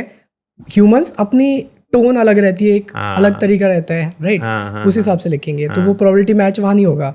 एआई मॉडल्स जब हम ऑब्वियसली एसईओ कंटेंट राइटिंग लिखते हैं तो हम अलग से टूल से उसको स्कैन कराना पड़ता है कि एआई कंटेंट डिटेक्ट नहीं कर रहा। ऑब्वियसली प्लेजियरिज्म चेकर में तो ये देखना ही पड़ेगा, क्योंकि वो भी इंटरनेट से इंफॉर्मेशन लाकर प्लेस कर रहा है। एग्जैक्टली। फिर उसको ह्यूमनाइज करने के लिए अलग से टूल्स हैं जिसको यूज करके ह्यूमनाइज करते हैं, फिर पब्लिश करते हैं, so that Google does not. Yes, students आजकल बहुत एआई जनरेटेड कंटेंट अपने असाइनमेंट्स में डाल देते हैं, एंड देन कॉलेज में प्रोफेसर पकड़ लेते हैं कि भाई ये देखो आ गया। तो स्टूडेंट्स भी अब स्मार्ट हो गए, वो ह्यूमनाइज करके असाइनमेंट्स करते हैं। पूरा सिस्टम बन चुका है। करेक्ट। हाँ, तो ये थर्ड टूल की आप बात बता रहे थे। हाँ, तो क्लॉड इन केस अगर आपको फर्स्ट अटेम्प्ट में अच्छे आंसर्स चाहिए, बहुत प्रिसाइज चाहिए, वो यूज करो। अगर आपको हाई क्वालिटी कोड, बड़ा कोड प्रोजेक्ट एक बार में बनवाना है, उसके लिए भी क्लॉड बहुत अच्छा है, क्योंकि उनका क्लॉड कोड बहुत स्ट्रांग है कोडिंग के लिए किसी भी लैंग्वेज। हाँ, मैं आपको एक एग्जांपल देता हूँ। जैसे मुझे एक वीडियो बनानी थी अपने इंस्टाग्राम के लिए, वाइट बोर्डिंग वीडियो रहता है, उसमें एक वाइट बोर्ड रहता है और हाथ से ड्राइंग करके जो बोल रहे हैं उसको ड्राइंग स्केच कर देता है। बहुत ही एंगेजिंग वीडियो रहता है। मुझे लगा ये कॉन्सेप्ट अच्छा है, ट्राई करके देखता हूँ। तो मैंने देखा कैनवा प्रो था, मैं कैनवा प्रो पे गया, वहाँ पे फोटोज डाले और वीडियो बनाने के लिए प्लग इन थे। अब मैं देखा कैनवा प्रो के मैंने पैसे दिए, अब मैं इस प्लग इन को यूज कर रहा हूँ, प्लग इन के अलग से पैसे मांग रहे हैं। तो मैं प्लग इन पे गया, उस पे जाके देखा कि भाई कॉन्सेप्ट क्या है इनका, कैसे बना रहे हैं, थोड़ा सा पढ़ा उनके बारे में, थोड़ा इंटरनेट से नॉलेज ले ली, क्यूरियोसिटी से, ऑब्वियसली आप कहीं से भी सीख सकते हो। That's right. तो वो करने के बाद मैंने सोचा यार ये चीज़ मैं एज अ डेटा साइंटिस्ट मैं किसी कंपनी को क्यों पैसे दूँ। मैं बैठा आधे घंटे से 1 घंटा 4-5 बार इटरेट किया, कोड लिखा क्लॉड पे, इतना फाइन कोड लिख दिया मैंने क्लॉड के थ्रू, खुद से बिना कोड करे, जिसको रन करते ही मेरा एक इमेज दूंगा, और आज वो इतना स्मूथ स्केचिंग करता है, आपके स्ट्रोक्स डिफाइन कर रखे हैं, कहाँ वाइड है, सॉफ्टवेयर बना लिया वो। मैं मतलब फ्री में कोड डाल दिया लोगों के लिए, गिटहब पे डाल दिया, लोग जाके उठा सकते हैं। मैंने वीडियो भी बना रखा है उस पर कि आप जाओ फ्री में इस कोड को बस पाइथन रन करके कर दो। वाओ, तो आप व्हाइट बोर्ड एनिमेटेड वीडियोस वो आपके कोड के माध्यम से वो बना सकते हैं। यस, एक सिंगल फाइल है, आप वो रन करो, आप इमेज डालो उसमें, आपकी स्मूथ वीडियो, आप कितने FPS में वीडियो चाहिए, आपको कितना स्मूथ हाथ का मोशन चाहिए, कितने स्ट्रोक्स चाहिए, आपको ऊपर से नीचे ड्रॉ करना है, लेफ्ट से राइट करना है, वो सारी चीज़ें मैं उधर 1 घंटे में बैठ के बैक एंड फोर्थ करता रहा ब्रेनस्टॉर्म उसके साथ कि भाई तू मेरा डेवलपर है और मैं तेरा बॉस हूँ, मेरे लिए कोड लिख के दे। तो बैक एंड फोर्थ प्रॉम्प्ट से कोडिंग हो रहा है, प्रॉम्प्ट से कोडिंग। बस आपको उस कोड को पढ़ने का इतना थोड़ा सा बेसिक सेंस होना चाहिए। करेक्ट, बेसिक नॉलेज होना चाहिए कि ये कोड जो इसने दिया है इसमें कहाँ पे क्या गड़बड़ हो सकती है, जो आप बनाना चाह रहे हैं उसकी नॉलेज होनी चाहिए। क्योंकि मैं वीडियोस वो बनाना चाहता हूँ, तो मैं समझा कि उसमें क्या है, हैंड मोशन कैसे होना चाहिए, क्योंकि वो फर्स्ट राउंड में छट एकदम स्ट्रेट बनाने लगा, स्मूथ नहीं था। मैंने उसको समझाया कि स्मूथनिंग करने के लिए क्या यूज कर सकते हो तुम, कैसे कर सकते हो, राइट। फिर वो एक ही थिकनेस में कर रहा था, मैंने उसको कहा फाइन करो, जहाँ पे पतला स्ट्रोक है, जहाँ तेज हाथ चल रहे हैं वहाँ पे वो पेंसिल वाली फील आनी चाहिए, वो करो। वो उसने समझा, वो किया। तो इटरेटिव प्रोसेस है, ह्यूमन इन्वॉल्व रहेगा इस लूप में, बट हो जाता है। फिर वो वॉइस ओवर आप बाद में उसमें ऐड कर रहे हैं, पहले वो स्टोरी टेलिंग करके उसको बना रहे हैं, फिर बाद में पीछे से वॉइस ओवर चल रहा है, कैसे रिकॉर्ड? वो मैंने यूज नहीं किया उसको, आगे प्रोजेक्ट उस पर बनाए नहीं, बट मैंने वो कॉन्सेप्ट डिकोड कर लिया, फ्री में बना दिया। तो 1 घंटे में पूरे सॉफ्टवेयर डेवलपर की टीम को बीट कर दिया। तो इसका मतलब ये है कि आने वाले 4 सालों में सॉफ्टवेयर डेवलपर्स डेड होने वाले हैं। डेड कहने का मतलब है कि इनकी जॉब छिनने वाली है, सॉफ्टवेयर डेवलपर्स सर्वाइव नहीं कर पाएंगे। आई थिंक ये बहुत ही डीप क्वेश्चन पूछा आपने। Not just software engineers, I would से हर फील्ड जहाँ पे ना सॉल्यूशन एआई के थ्रू निकल सकता है, वो सारे स्पेस में धीरे धीरे ह्यूमंस को रिप्लेस करके एआई यूज होगा। अब कुछ लोग इसके सपोर्ट में रहते हैं कि हाँ होगा, ऑब्वियसली मैं उसके सपोर्ट में रहता हूँ। कुछ लोग उसको मना करते हैं कि नहीं होगा, क्योंकि उनके अलग थॉट्स रहते हैं। बट मैं अपना पर्सनली आपको बताऊँ तो आई फील ऑलरेडी काफ़ी हो रहा है। मैं 2022 में यूएस पहुंचा था, तब ChatGPT नया अच्छे से आ रहा था, चीज़ें चल रही थी। तब बहुत न्यूज़ में आता था कि भाई ChatGPT जॉब खा जाएगा। लोग बोलते थे अरे हो ही नहीं सकता, ये नहीं हो सकता।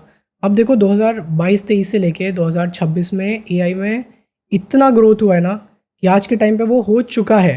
करेक्ट। इस पॉइंट पे कंपनीज, बड़ी कंपनीज को छोड़ो आप, छोटे कंपनीज तक अपने खुद के एजेंट्स बना रहे हैं एंड उन एजेंट से काम करवा रहे हैं एक ह्यूमन को बिना लूप में इन्वॉल्व किए। अब पहले क्या होता था, एक सीनियर डेवलपर है, उसके ऊपर प्रोजेक्ट मैनेजर है, ठीक है, उसके नीचे 4 जूनियर डेवलपर्स हैं, फिर एनालिस्ट हैं, वो एक हायरार्की बनी रहती थी। आपको 10 लोगों को पैसे देने पड़ते हैं उसके लिए। हाँ, आज के टाइम में 3 आदमी से ही काम हो रहा है। 3 तीन लोगों आप से। एक आदमी ले लो, एक आदमी जिसको आई वुड से एआई जनरलिस्ट है। मैं बोलता हूँ बहुत फोकस करता हूँ इस चीज पे, आपको एआई जनरलिस्ट बनना है। अगर आप एक एआई जनरलिस्ट हायर कर लिए, वो बंदा पूरी नीचे की पाइपलाइन खुद से बना देगा। आपका एक एजेंट रहेगा जिसका काम है कोड लिखना बेसिक लेवल पे, और उसमें भी आप टॉप कोडर लेवल पर उठा सकते हो, क्योंकि आज के मॉडल्स जो इतने स्ट्रांग है ना, they are as powerful as the 200th rank coder in the world.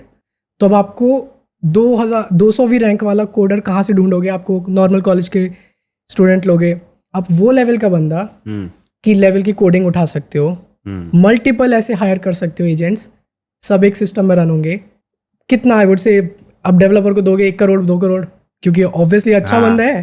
और यहाँ पे आपको कितना $20 महीने का खर्चा है, कितने भी एजेंट्स चला लो, तो आपकी वो लेयर बन गई। फिर उसके ऊपर लेयर आ जाएगी सीनियर सॉफ्टवेयर डेवलपर्स की, जो इनके कोड को रिव्यू करेंगे, उनको क्रिटिक करेंगे और इटरेटिवली बेटर करवाएंगे। एजेंट है, सारे एआई एजेंट्स। इंडिविजुअल एक सिंगल नोड मान लो आप, उसका काम है, स्पेशलाइज्ड काम है कि भाई मुझे अगले बंदे से कोड लिखवाना है। इसका काम है कि मेरे को परफेक्ट पाइथन कोड लिखना है इस स्पेसिफिक डोमेन में। अब हर चीज़ को फाइन ट्यून कर सकते हो आज के टाइम पे। अब इस लेयर में आप नीचे के कोडर्स हो गए, फिर सीनियर सॉफ्टवेयर इंजीनियर्स हो गए, they are very good at their task, much better than average बंदा जो आप हायर करोगे, राइट।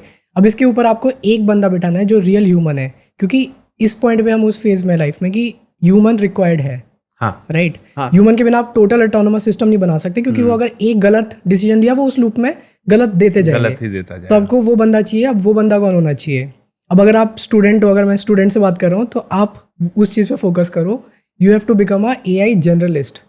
अब वो क्या होता है? Any field, any department, any domain, in any field, right. अब आपको क्या करना है? आपको एआई की जनरल नॉलेज होनी चाहिए, हर चीज़ एआई की। आपको टूल्स यूज़ करने आने चाहिए, आपको मॉडल्स कैसे काम कर रहे हैं वो आने चाहिए, आपको उन टूल्स को यूज़ करके जो आउटपुट देना है उसको रिफाइन कैसे करना है वो आना चाहिए, आपको नीचे टीम से काम करवाना आना चाहिए, आपको एजेंट्स के डिसीजन हैंडलिंग करने आने चाहिए, उनके फीडबैक लूप जो रहते हैं उनको ट्रिगर करना चाहिए। बहुत चीज़ें रहती हैं। बट अगर आप एक जनरलिस्ट बन गए, ये एक टी बेस्ड आर्किटेक्चर रहता है, जैसे एक टी रहता है, आप जनरल नॉलेज हर चीज़ की ले लो, एक चीज़ में स्पेशलाइज्ड बन जाओ नीचे जाके, राइट। आप एक चीज़ में स्पेशलाइज्ड बन गए, आप हर बंदे से बेटर हो उस फील्ड में, प्लस आपको जनरल नॉलेज हर चीज़ की है, आपको कुछ भी यूज़ करवा लो आपको आता है।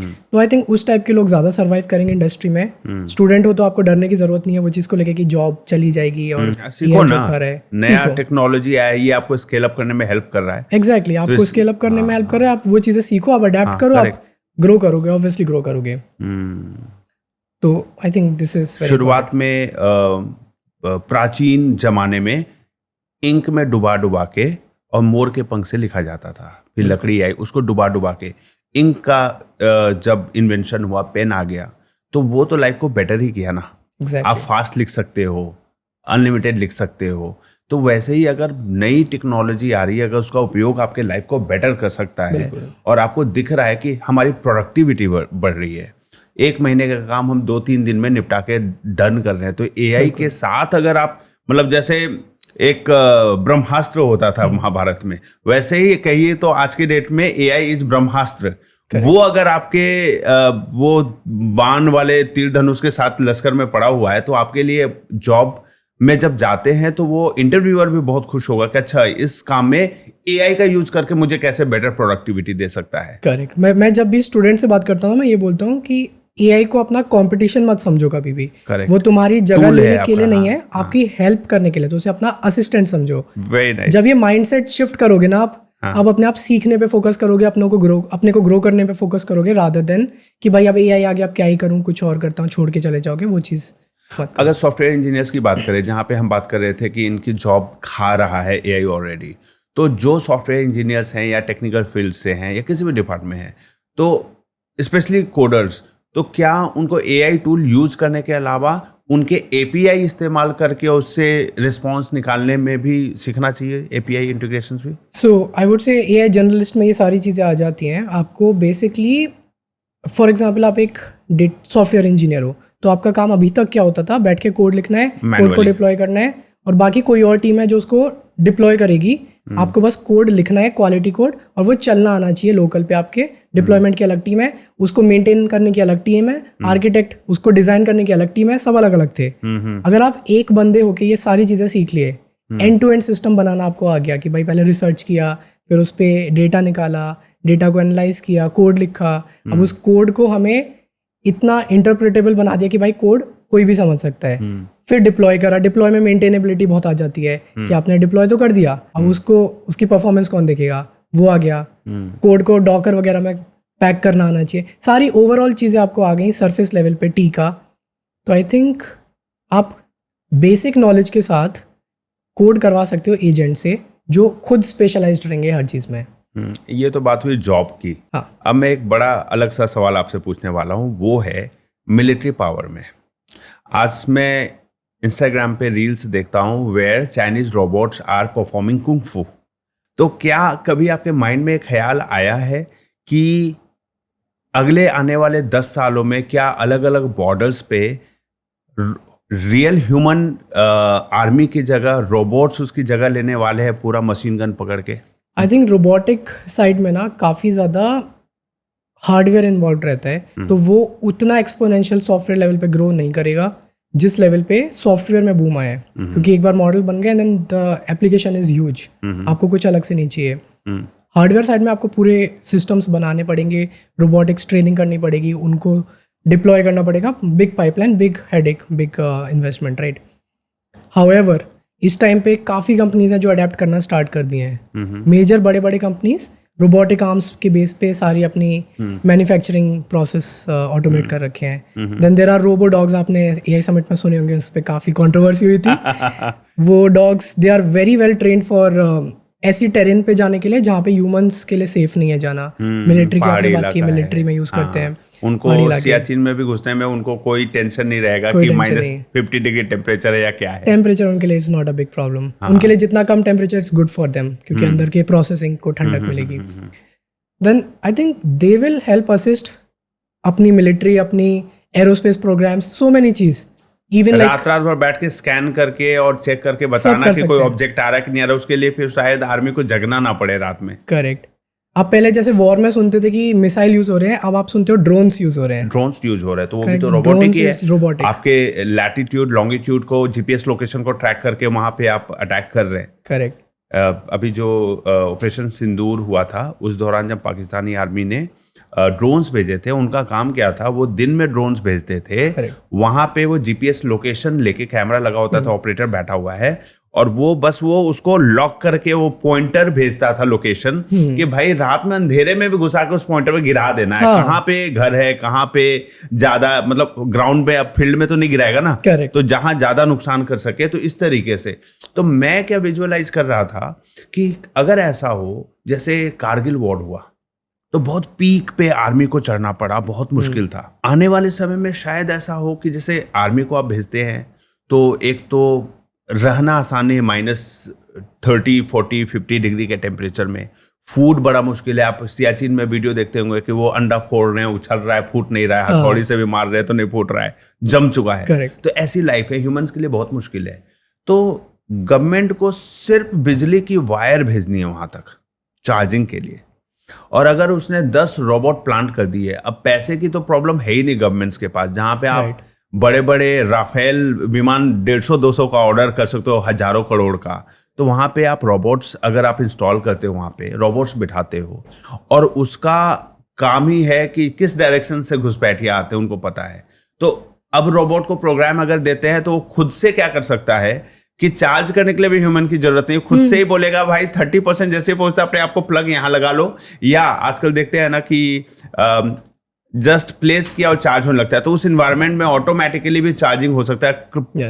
वायरलेस चार्जिंग भी है अवेलेबल। आपने साइंस फिक्शन मूवीज में देखा होगा, जैसे एक मूवी है वॉल ई करके, उसमें एक रोबोट रहता है, वो खुद को अपने आप चार्ज करने वापस आता है, फिर दिन में काम करने जाता है, फिर वापस आता है। बहुत इमोशनल मूवी है, बट उसमें वो पूरा साइंस फिक्शन में ऑलरेडी फ्यूचर दिखा देते हैं कि भाई अच्छा। ये होने वाला है, वही चीज़ आई थिंक हाँ, तो मैंने become देखी नहीं है reality. मूवी, लेकिन मुझे ऐसा लग रहा है।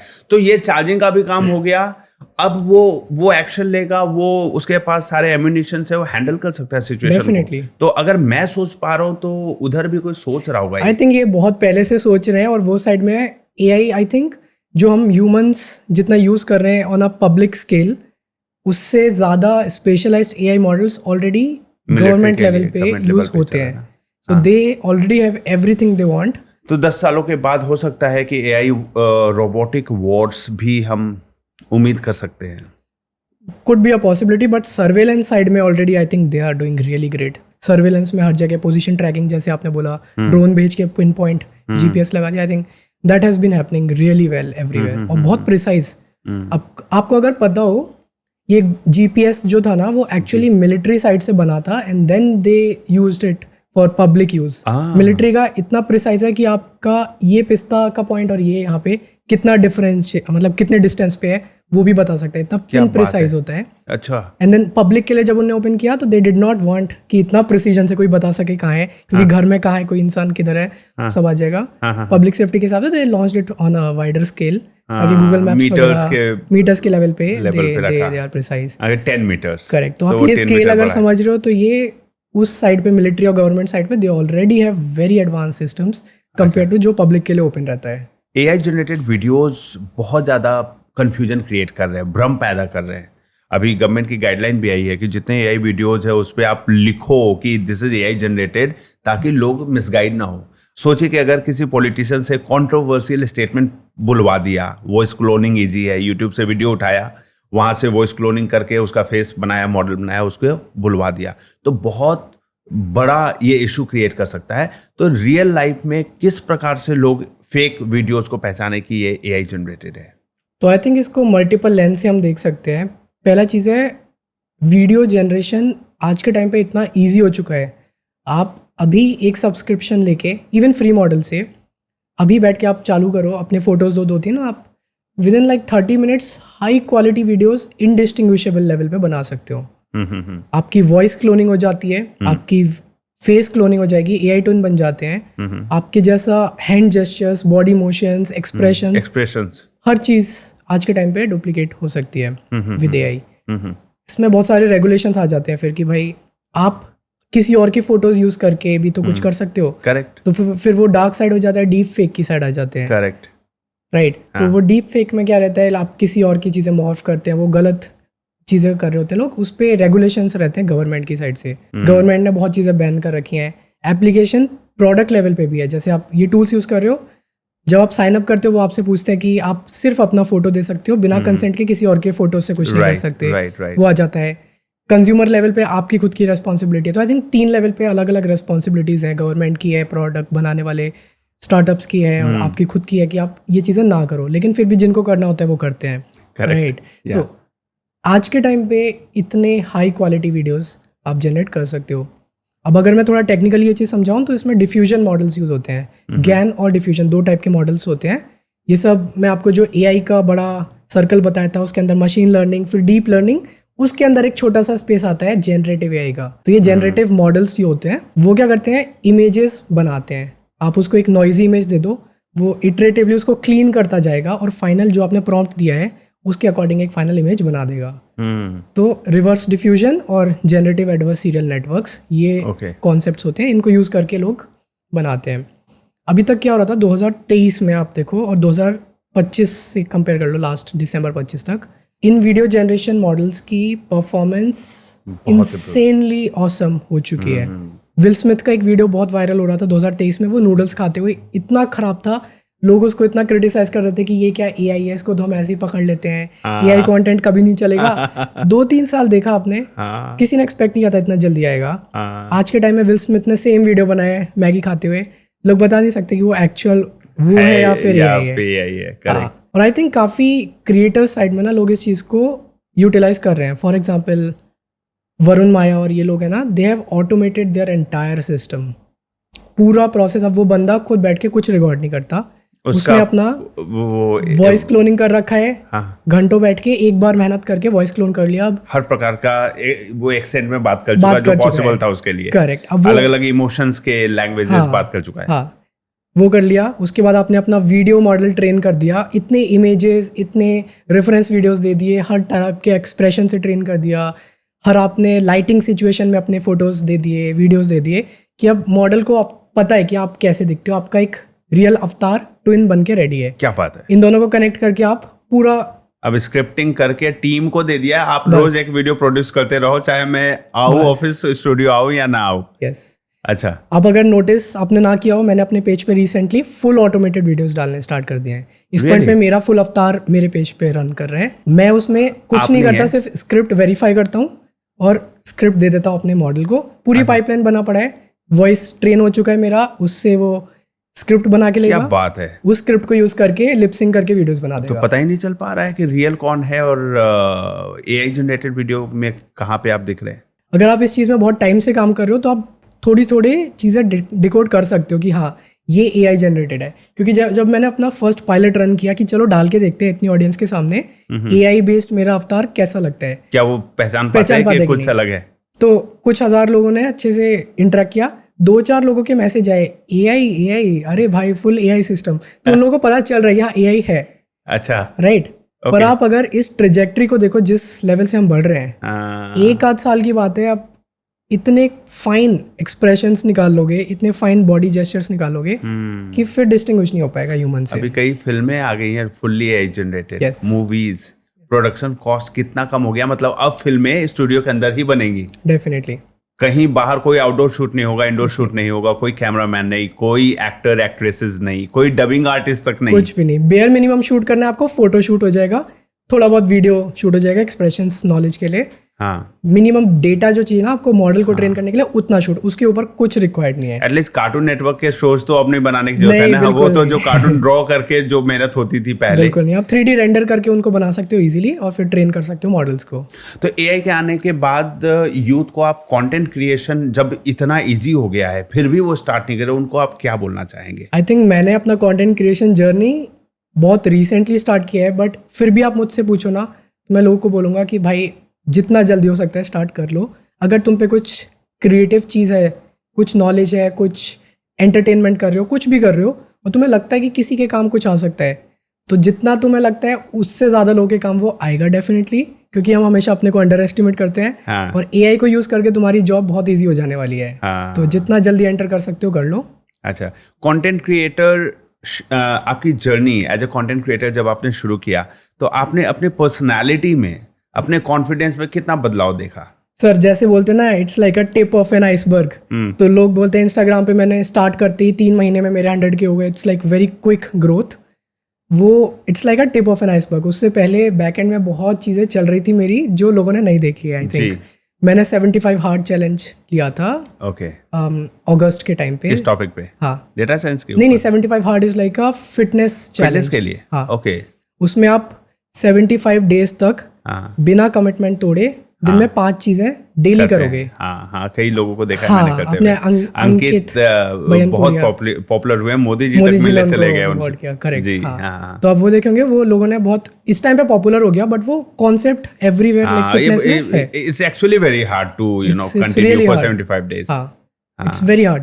तो मैंने वो चैलेंज लिया कि भाई लाइफ में कुछ ऐसा करना है कि चीजें चेंज हो और उसके लिए अपने को फिजिकली मेंटली स्ट्रांग बनाना है।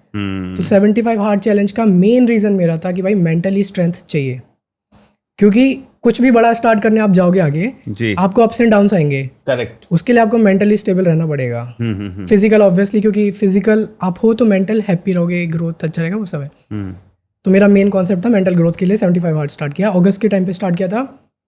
उस टाइम पे मैं कुछ नहीं जानता था, ना मुझे वीडियो की नॉलेज थी, ना मुझे सिनेमेटोग्राफी आती थी, ना एडिटिंग आती थी, ओके, ना स्क्रिप्टिंग आती थी। तो मैं क्या स्टार्ट किया, खुद को बस डेली व्लॉग में रिकॉर्ड करना है, क्या चल रहा है लाइफ में वो रिकॉर्ड करते जाओ, उसको शूट करो। मैंने एक कैमरा खरीद लिया था, Insta360, छोटा सा कैमरा आता है। Correct. It's a great action camera. हाँ। उसमें स्टेबिलिटी रहती है, क्योंकि मैं रनिंग वगैरह फिटनेस की चीज़ें कर रहा हूँ, रनिंग वगैरह करता था, स्टेबल शूट आता है। हाँ। तो मैंने वो लिया, रिकॉर्ड कर रहा हूँ। मुझे यंग क्यों दिखते अपने सीक्रेट पता चल गया मुझे। फिटनेस में थोड़ा तो रुझाव शुरू से रहा है तो, ओके। हाँ, तो मैंने स्टार्ट किया 75 हार्ड।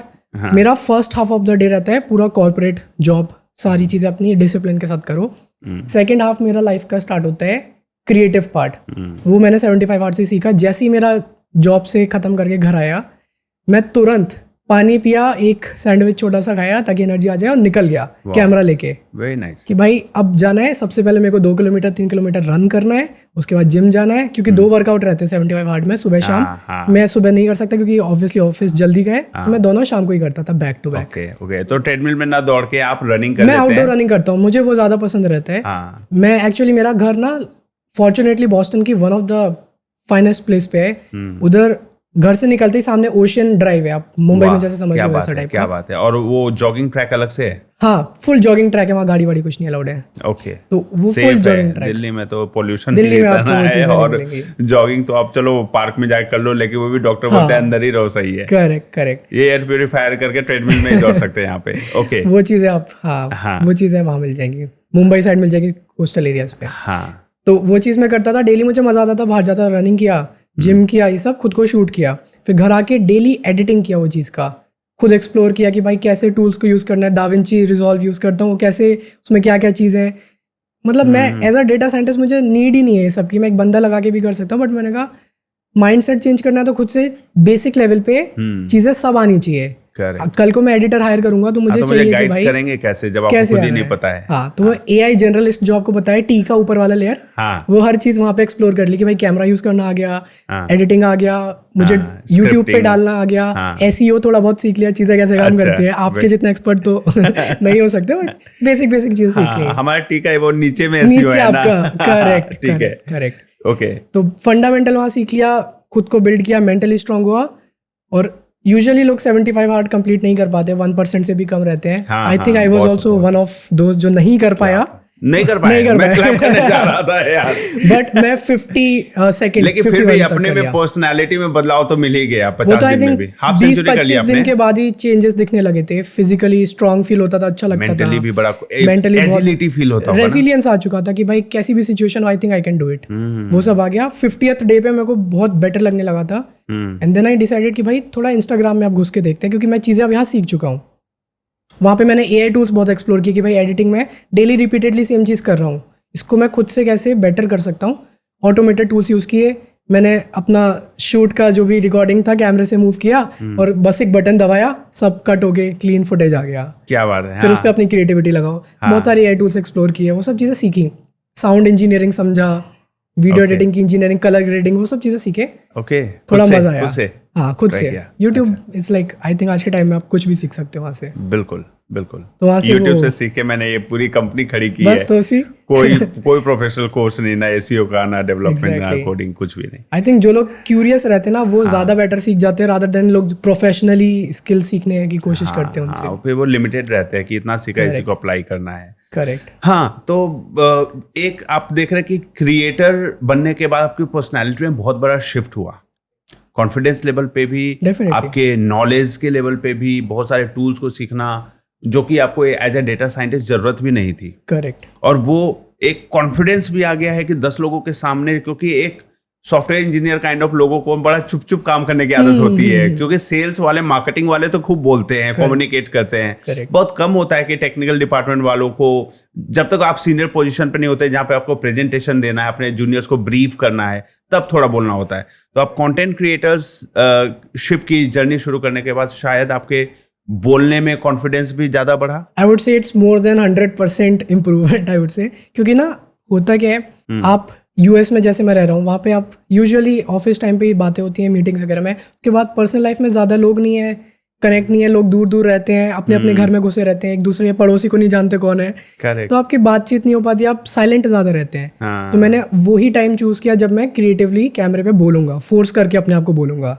इंस्टाग्राम पे मैंने अपना नीश भी डेटा साइंस ही चूज किया, क्योंकि मैं उस चीज़ को सीखता जाऊँ और अपने लोगों को शेयर करता जाऊँ, ताकि मुझे ऐसे वो फील ना है कि भाई तुम कुछ अलग से कर रहे हो, मेहनत लग रही है, दिन में थक गए हो। इसमें मजा आता है, तो थकान भी नहीं फील होती। तो चीज़ें कुछ नया सीखा आजकल में, 2 दिन बाद उस पर वीडियो बना दिया, तो थोड़ा बोलने का प्रैक्टिस हो गया, स्क्रिप्टिंग हो गई, वो चीज़ें हो गई। तो I think communication game obviously बहुत बेटर होता है। फिर उसके बाद इवेंट्स जैसे कि ये पॉडकास्ट पे आना, ये सब चीज़ों से आई थिंक काफ़ी अपॉर्चुनिटी मिलती है लोगों से मिलने का, बात करने का, उनके पर्सपेक्टिव जानने का, अपनी चीज़ें शेयर करने का। तो आई थिंक एक ज़माना था जब जॉब के लिए एक कंपनी की ज़रूरत होती थी, एक करियर के लिए, वहाँ पे ऑप्शन भी ग्रोथ और वगैरह वगैरह। आज के डेट में तो एक कोई भी घर पे बैठ के भी वो बहुत बड़ा इन्फ्लुएंसर बन जा रहा है, खाली कंसिस्टेंसी के साथ वीडियोस डाल के। तो आप आज के यूथ को क्या मैसेज देना चाहते हैं जो छोटे से छोटे शहर में, एक छोटे गांव में भी बैठा है, वो कैसे अच्छा करियर इस्टेब्लिश कर सकता है इंटरनेट को यूज करके, एक स्मार्टफोन को यूज करके? कंटेंट क्रिएशन में पहले बहुत रिक्वायर्ड रहता था कि आपके पास टूल्स होने चाहिए, आपके पास अच्छा कैमरा होना चाहिए। आज के टाइम में फ़ोन के कैमरे इतने अच्छे हो चुके हैं ना कि आप किसी भी तरह का शूट करोगे, एक सस्ते से सस्ता कैमरा क्वालिटी आपको वीडियो दे देगा, जो कि इंटरनेट पे लोग देख के समझ सकते हैं कि हाँ क्या हो रहा है। राइट। तो रिसोर्सेज साइड से आई वुड से 0 इन्वेस्टमेंट, क्योंकि स्मार्टफोन सब पे ऑलरेडी होता है। आपको क्या होना पड़ेगा, आपको क्रिएटिव होना पड़ेगा, क्योंकि वो एक नेचुरल टैलेंट है। थोड़ा बहुत प्रैक्टिस से आप बेटर हो सकते हो, बट अगर आप क्रिएटिव हो तो आप कंटेंट क्रिएशन में बहुत अच्छा कर लोगे, रादर देन कि आप सिर्फ नॉलेजेबल हो और अपनी नॉलेज शेयर करना चाहते हो, या फिर सिर्फ एंटरटेनर हो, आपको वो डिलीवरी करना नहीं आ रहा, आपको क्रिएटिविटी वहाँ दिखानी नहीं आ रही। तो आई थिंक थोड़ा डिफिकल्ट हो जाता है, क्योंकि डिमांड सप्लाई का गेम है। एआई यूज़ करके लोग ऑलरेडी इंटरनेट पे इतना इन्फॉर्मेशन डाल रहे हैं, इतने वीडियोस डाल रहे हैं, सब फ्लडेड है। तो आपको थोड़ा स्टैंड आउट होने के लिए क्रिएटिव चीज़ें करनी पड़ेंगी, जो एआई आज के टाइम पे उतना करियर एस्टैब्लिश किया जा सकता है एक छोटे गांव में। करियर बहुत इजीली एस्टैब्लिश कर सकते हो आप, बस आपको कंसिस्टेंटली चीज़ें करती रहनी पड़ेंगी। 75 हार्ड मैंने इसीलिए सीखा क्योंकि कंसिस्टेंसी वहाँ से बिल्ड हो गई। अब मुझे पता था मैं इंस्टाग्राम करने जाऊँगा, मैं रुकूंगा नहीं कहीं पे। राइट। तो कंसिस्टेंट हैबिट ज़रूरी है। कोशिश करो घुसने से पहले कहीं से वो हैबिट बना लो। मैं एटॉमिक हैबिट्स करके बुक है, उसके बारे में बहुत मेंशन कर रहा हूँ अपने 75 हार्ड की जर्नी पे। और एटॉमिक हैबिट्स से कौन से 5 बेस्ट लेसन सीखे आपने? एक बहुत फंडामेंटल कॉन्सेप्ट जो मैंने सीखा ना, वो है क्यू, क्रेविंग, रेस्पॉन्स, रिवॉर्ड। ये 4 चीज़ें लाइन अप करनी पड़ेंगी आपको। अगर आपने क्यू पे फोकस कर लिया तो चीज़ें अपने आप हो जाएंगी। फॉर एग्जाम्पल, आपको जिम जाना है, तो जिम के लिए आपको क्यू क्या है, आपको अपने कपड़े और जूते पहन के रेडी होना है। राइट। इसमें आपकी मेहनत लगेगी, 1 बार 2 बार, ठीक है। डेली आप करो, ज़बरदस्ती कपड़े निकाल के रख दो बेड पे, जब फ्री हो, और देखो आप वो कपड़े पहन लोगे। जब आपने क्यू लिया, उसके बाद आपको होगी क्रेविंग कि भाई बेड पे कपड़े रखे हैं, जूते भी रेडी हैं, चलो पहन लेता हूँ, इनको उठा के क्या रखूंगा। क्या बात है। तो आपकी क्रेविंग हो गई। क्रेविंग होते ही आपने कपड़े पहन लिए, फिर आपका रेस्पॉन्स है उसके बाद कि आप अब कपड़े पहन लिए, अब आप कुछ नहीं करोगे, आप डेफिनेटली जिम जाओगे। ये ह्यूमन नेचर है कि अब हम रेडी हैं, वी आर किसी चीज़ के लिए रेडी हो जाते हैं, देन दे कितने भी थके हो, यू गो आउट, घर से निकल जाओगे। और फिर रिवॉर्ड, ऑब्वियसली आप जानते ही हो, जिम जाओगे आपकी बॉडी बनेगी। राइट। तो ये एक बहुत ही फंडामेंटल कॉन्सेप्ट है। अगर इसको आप एटॉमिक लेवल पे, बुक का नाम है एटॉमिक हैबिट, क्योंकि आप छोटे लेवल पे इसको इंटीग्रेट कर लो अपनी लाइफ में, छोटी छोटी चीज़ों में। जिम का एग्जाम्पल बहुत छोटा एग्जाम्पल, आपको सुबह जल्दी उठना है, अलार्म क्लॉक से कॉन्सेप्ट को सेम कॉन्सेप्ट लगा लो, ठीक है। आपको खाना टाइम पे खाना है, उसके लिए लगा लो, क्योंकि मेरे जैसे हम लोग के टेक फील्ड में लोग काम के चक्कर में स्किप कर देते हैं। तो हाँ, हर चीज़ में आप अप्लाई कर सकते हो। इसके अलावा एक सेकंड कॉन्सेप्ट रहता है हैबिट स्टैकिंग। राइट। आपने ये एक हैबिट, सिंगल हैबिट की एटॉमिक लेवल पे बना ली, अब आप हैबिट स्टैकिंग कर लो उस पर। एक हैबिट खत्म होते ही, उसका रिवॉर्ड आते ही, अगली हैबिट के क्यू से कैसे कनेक्ट कर सकते हैं उसको, वो आपको सेटअप करना पड़ेगा। फॉर एग्जाम्पल, सुबह आपको उठते ही पानी पीना है, फिर वॉशरूम जाना है, फिर वहां से बाहर आके आपको अपना लैपटॉप ओपन करना है, और उसके बाद आपको ब्रेकफास्ट, या लैपटॉप छोड़ो, आपको ब्रेकफास्ट पहले करना है, फिर काम पे बैठना है। राइट। टेक बंदे लोग उठते ही अरे काम दो सब, क्यों डर लगता है मैनेजर का, वो करने बैठ जाते हैं, तो वो हैबिट नहीं बनती। तो आप हैबिट स्टैकिंग कर लो, उसको नोट्स में लिख के चिपका दो वॉल पे। उठते ही आपको दिखेगा कि सबसे पहले मुझे उठ के पानी पीना है, दिखेगा, आप पियोगे। राइट। क्यों हो गया, क्रेविंग, रेस्पॉन्स, रिवॉर्ड। पानी से आपको बेनिफिट्स हो गए।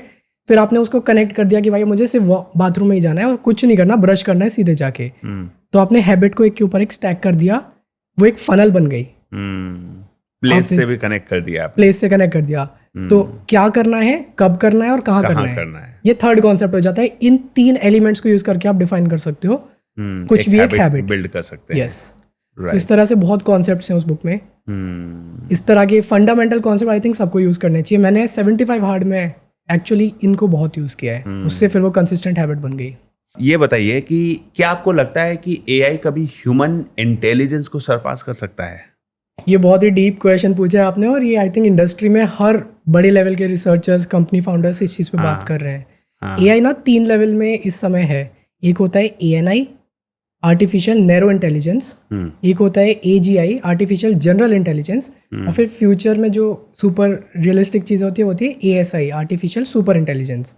क्या बात है। तो एएनआई इज लाइक वो सारे मॉडल्स जो एक स्पेसिफिक काम के लिए परफेक्ट हैं, ह्यूमन से बेटर हैं, होता है आर्टिफिशियल नैरो इंटेलिजेंस। जैसे वेदर ऐप देखते हो आप, वेदर प्रिडिक्शन, वो एक मॉडल बहुत अच्छा कर रहा है, वेदर अच्छे से प्रिडिक्ट कर देता है। सेम मॉडल को आप फ्रॉड प्रिवेंशन में लगाओगे, काम नहीं करेगा, क्योंकि उसको नैरो नॉलेज है, लिमिटेड डेटा पे ट्रेंड है, लिमिटेड नॉलेज है। जब ये टाइप के मॉडल्स की बात करते हैं, ये ऑलरेडी ह्यूमन इंटेलिजेंस को सरपास कर चुके हैं। कुछ मॉडल्स इस लेवल पे प्रिडिक्शंस देते हैं जो ह्यूमंस डिस्टिंग्विश नहीं कर सकते, राइट। अब हम बात करते हैं एजीआई, जो इस समय सब लोग जिस पे काम कर रहे हैं। AGI is general intelligence.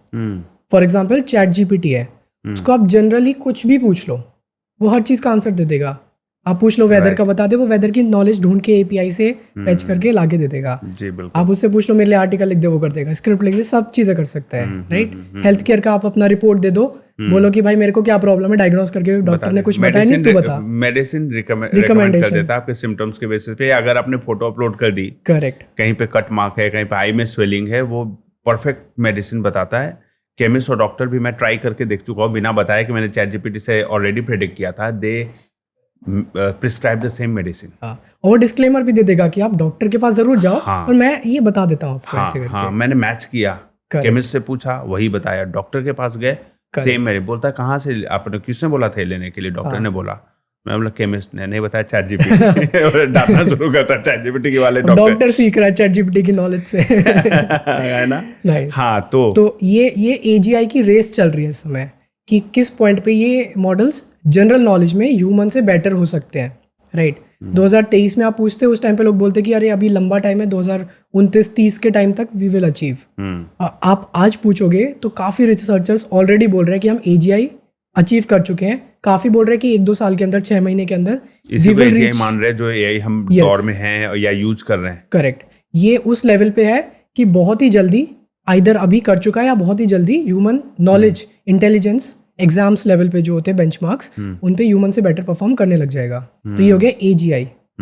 फिर तीसरा है जो फिक्शनल मूवीज में बिल्कुल दिखाते हैं कि सुपर नॉलेज है, इमोशन इंटेलिजेंस है, आयरन मैन का जारविस है, उसको सब आता है, राइट। रोबोट मूवी में जिक करके स्कैन कर लिया और उसमें फीलिंग्स भी आने लगी, रावण में था, वो सारी चीजें सुपर रियलिस्टिक, जो इस पॉइंट पे सिर्फ थ्योरेटिकल है, एग्जिस्ट नहीं करता, क्योंकि हम वो इमोशनल, ह्यूमन कॉग्निटिव नॉलेज वो सब नहीं दे पा रहे। बहुत रिस्की हो सकता है अगर वो खुद से अगर इमोशन डेवलप कर ले, तो उसकी प्रायोरिटी, जो उसके एक्सपेक्टेशंस, हम फुलफिल ही नहीं कर सकते। Correct, exactly, right. तो वो चीज़ है सुपर एएसआई में आता है, आर्टिफिशियल सुपर इंटेलिजेंस, जो अभी फार फ्रॉम अचीवमेंट है। AGI is like the core focus, अगर आप ह्यूमन इंटेलिजेंस को सरपास करने का पूछे तो।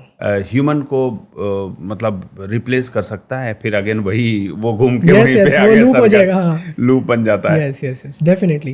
एजीआई ऑलरेडी ह्यूमंस को रिप्लेस कर रहा है, और जब एजीआई अचीव हो जाएगा तो आई थिंक जॉब्स पे इम्पैक्ट करेगा। बहुत अच्छा लगा पारस जी आपसे बात करके।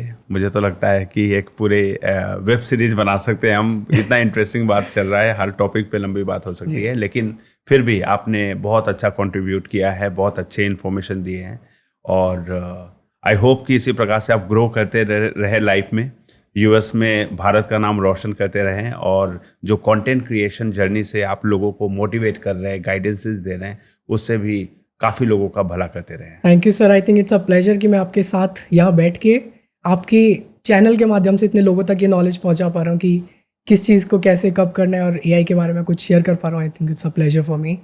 Thanks a lot for having me on the show. Thank you so much.